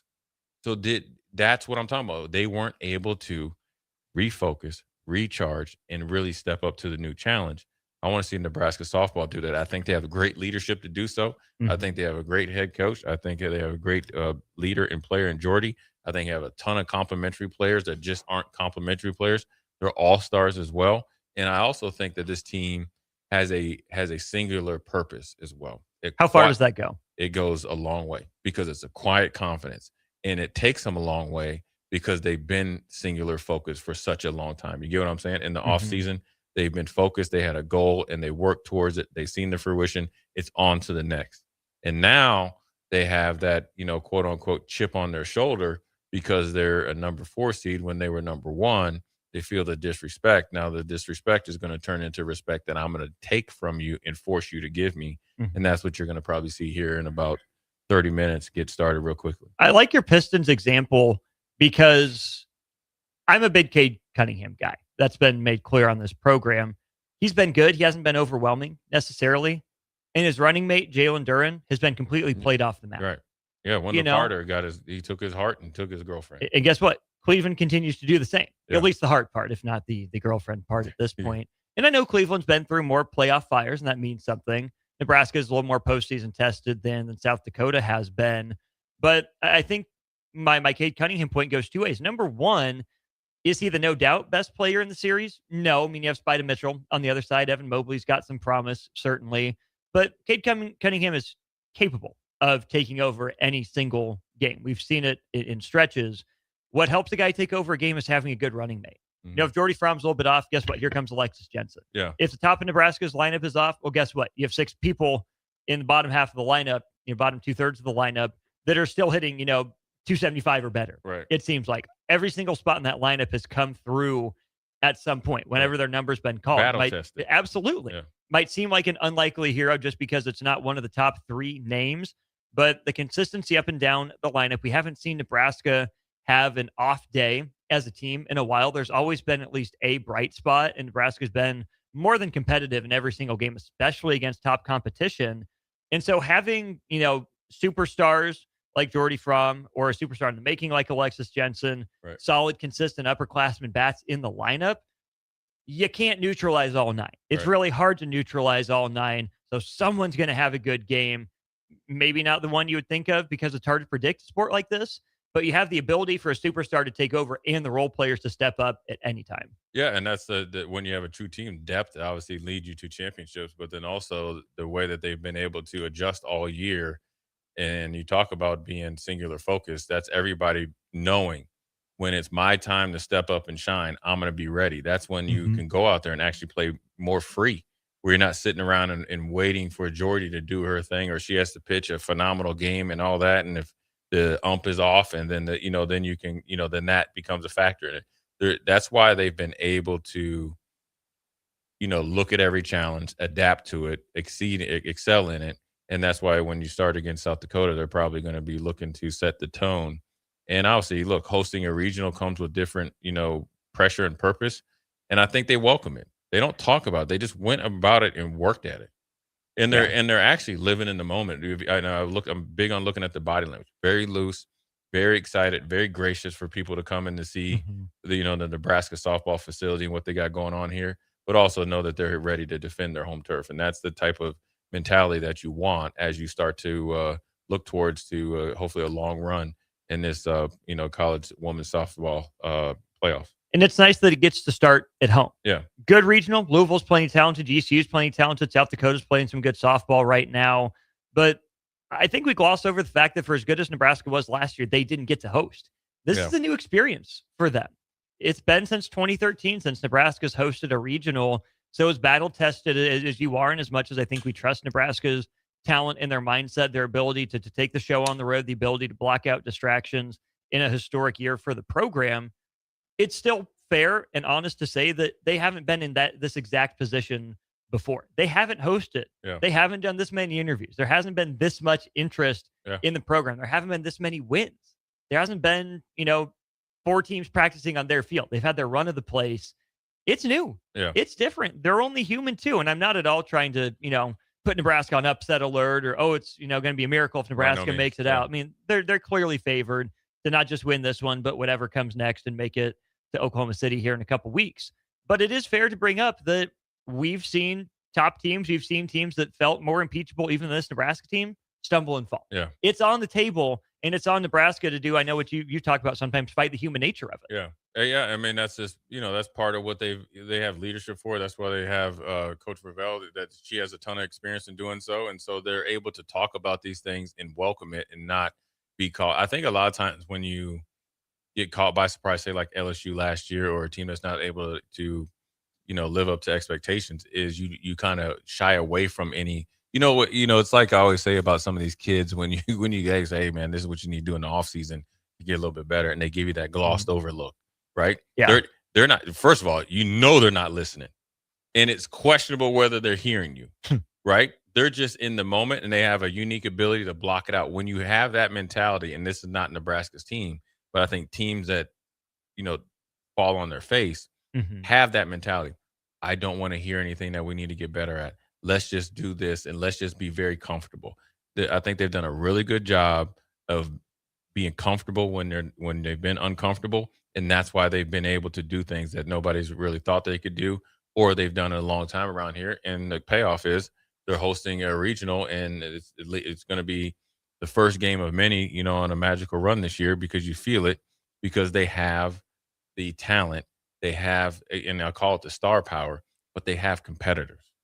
Those young ladies are competitive. Yeah. Meaning, just because they're she's batting 7th doesn't mean that she doesn't feel like I'm a cleanup hitter. You know what I mean? Or I will not, hit a home run. I'm not an easy at bat. Right. I'm not a get me over fastball hitter. And that wears a team out. Yeah. 1 through 9, you're in for a battle. It's like playing a U.S. Open golf course. There is no hole off. There is no batter off. There is no possession off as far as, being able to sneak one in between the second baseman and the shortstop. It's not happening. No. They're not going to get a bunch of base running errors from Nebraska. You're going to have to go out there and play the game of your life, and that's a great position to be in. So we'll take a quick break, come back, put a bow on it with a short segment. Jay Foreman, Austin Oerman, pre-beat down.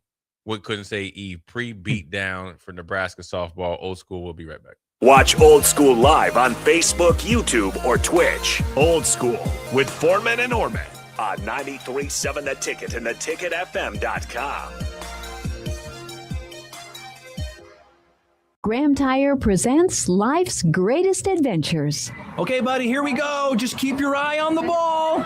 All right, just swing right through it. Yeah, good job. Way to go. Hey, run it out. Okay. Great road trips start with great service. Graham Tire, your tire store next door, with 5 convenient Lincoln locations, getting you to the places that matter most. This is Jordy Ball for Anderson Ford. For years, Anderson has relied on an exceptional customer experience. But just this once, they're going to rely on a really great pitch. Right now, lease a 2026 Ford F-150 for $199 per month for 36 months. Experience better at Anderson Ford. Stock number 1008721. Previous service loaner. $199 per month. Lease for 36 months with approved credit. 7,500 miles per year. 10650 to signing. No security deposit required. Tax, title, and license fees extra. Residency restrictions apply. Program subject to change. Must take new retail delivery from Anderson Auto Group by 7/6/26. If you're looking for a workplace that feels like home, Midwest Bank might just be the place. We're hiring a personal banker in Lincoln who enjoys helping others and being a part of a close-knit team. With great perks and a community-focused mission, you'll feel right at home here. Porque aquí todos son bienvenidos. Apply today at Midwest Bank. Midwest Bank is an equal opportunity employer. Member FDIC.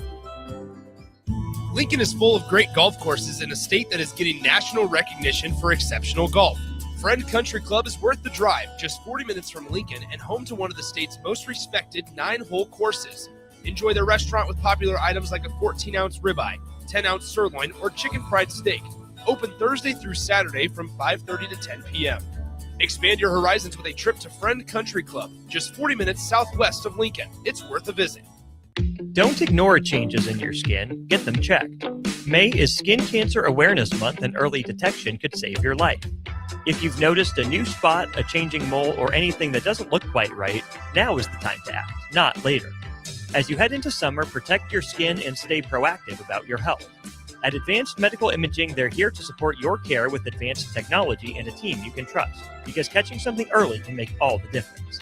Advanced Medical Imaging, your partner in proactive health. Now's the time to schedule your air conditioner service check with Bryant. Make sure it's ready to keep you cool and comfortable when you really need it. Call Bryant Air Conditioning and Heating, 467-1111. At Raising Cane's, we hand batter every chicken finger, mix every cane sauce, butter every Texas toast, stir every slaw, and salt every fry. Because when you do it right, you can taste it in every bite. Raising Cane's chicken fingers, one love. Life happens. Unexpected bills, tough choices. Your car needs repairs, but your child needs new shoes. What do you decide? At Nebraska Children and Families Foundation, they help families before small problems become breaking points. They connect parents to support so they can keep working, so kids stay secure, and so families stay together. Help Lincoln families thrive. Donate to Nebraska Children and Families Foundation through Give to Lincoln. At Planet Fitness, we know how important it is to take care of both your mind and body. That's why now through May 15th, all new members get free massage amenities all month long, so you can reset, recover, and leave feeling stronger than when you came in. Join the club for just $1 down, $15 a month, and get free massage amenities for the month of May. No commitment. Deal ends May 15th. Planet Fitness. We're all strong on this planet. See club for details. Things that impair you come in many different shapes and sizes. Some are the shape of beer and liquor bottles. Others look like cigarettes but aren't cigarettes at all. These are the things we know impair us, the things our parents warned us about. What we're not always aware of is our new prescription, or the over-the-counter medicine we picked up just for allergies or a bad cold. See, it doesn't just matter how much of a substance you take. If you are impaired, driving is deceptively dangerous. Don't drive impaired. Paid for by the NDOT Highway Safety Office. Bauer Underground has been serving local contractors and utility contractors all across the state since 1997. When you see the black and white trucks, you know that the best workers in the business have arrived. Bauer is currently looking for equipment operators, laborers, diesel mechanics, and aerial linemen. Join the brotherhood built on hard work, authentic people, and a pedigree of success. They're offering top-notch benefits, a matching 401k, and a $600 per year clothing allowance. Bauer Underground, a family-friendly company with plenty of room for advancement. We have 2 boys, so we needed more space. We lived in a townhouse, so we decided to build. Casey Bowman and her husband Joe built their first home with us. This is Bob Benish of Aspen Builders. Working with the Bowmans was fantastic. After the first meeting, we really liked them as people. I was really skeptical about the whole building process, more so than Joe was. But they explained everything before it happened. If there were problems or issues along the way, they called and explained everything. They just really helped ease my mind. They were really good about giving us options as far as what fit in the budget, what didn't fit in the budget. They have a designer, Rachel. She was amazing. She was very helpful in making sure that our house turned out good. I wouldn't change anything. I wouldn't change the lot. I wouldn't change colors. I love everything about it. Everything. It's perfect for us. Make your dream home a reality and call Aspen Builders at 423-6811. Online at aspenbuildersinc.com. Your home is waiting at Aspen Builders. Back to Old School with Foreman and Oerman on 93.7 The Ticket and theticketfm.com. What up, Jay Foreman, Austin Oerman?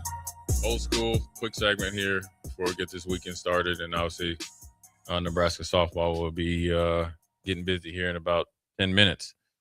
So we'll keep it short and sweet. Austin, I asked Harrison, I'm going to ask you. Detroit at Cleveland. Who you got and why?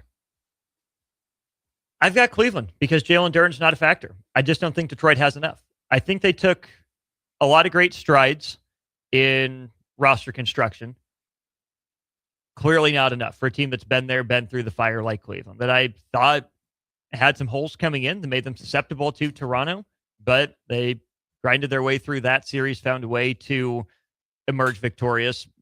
On their home court, I have a hard time believing Cleveland will lose this one. Maybe there's something in Detroit that they'll have some magic left over from that first round series. Desperation. It's huge. We've seen them go down to Orlando, do it. I think I would probably lean toward Minnesota being more likely to win in Game 6, though. To send it to 7, obviously with them being at home. Cleveland's looking to close it out, but you knew better than a pick against Ant-Man tonight. Well, I'm not saying I'm picking them. I'm saying I feel more confident.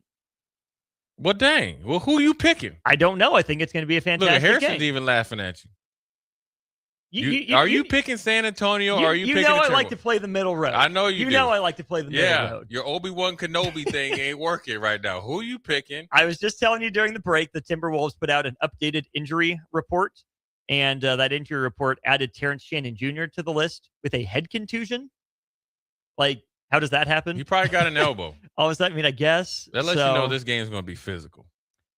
Yeah, well, like the other ones haven't been?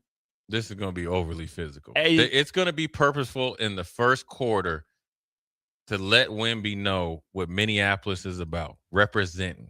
Is it MSP or is it MPLS? That's the real question. I have both hats. I know. So which one is it tonight? You're getting it in Minneapolis and St. Paul, okay. the greater Twin Cities. Minneapolis. Yeah, it's going to be physical tonight. Who's the key player for the Wolves? The key player for the Wolves tonight is Naz Reid. I think Rudy Gobert has got to just kind of be even Steven, not get super exposed. Because he's done, the job he did against Joker. But if Naz Reid can get Wemby out of his wheelhouse, you can actually go back to Rudy Gobert if and when Wemby goes out. Mm-hmm. So I think Naz Reid, if he's able to hit some threes and able to maybe get some offensive rebounds, extra possessions, and it's Naz Reid, and actually more importantly, it's Julius Randle. Hey, you getting a hefty contract. They got rid of Cat for you. Mm-hmm. Okay? Cat seems to be a little bit more bold now. Where are you? You have to be physical. And he has actually played well at times in the last year or two against Wemby. That means he has the frame, the brute strength and explosiveness to not nullify Wemby, but to challenge him, especially at the rim. So he has to play really well because I know and expect Ant-Man going to do his thing. Odds are good. The Spurs do have a lot of lengthy, rangy guards to throw at him. Yes, they do. Terrence Shannon Jr. has been playing better with him questionable. I bet he's going to try to give it a go, even though it's a head injury. Man, put some ibuprofen on. Man, look, man, get some Arnicare cream on there. There you go. Yeah. It's interesting to see the numbers regarding Wemby.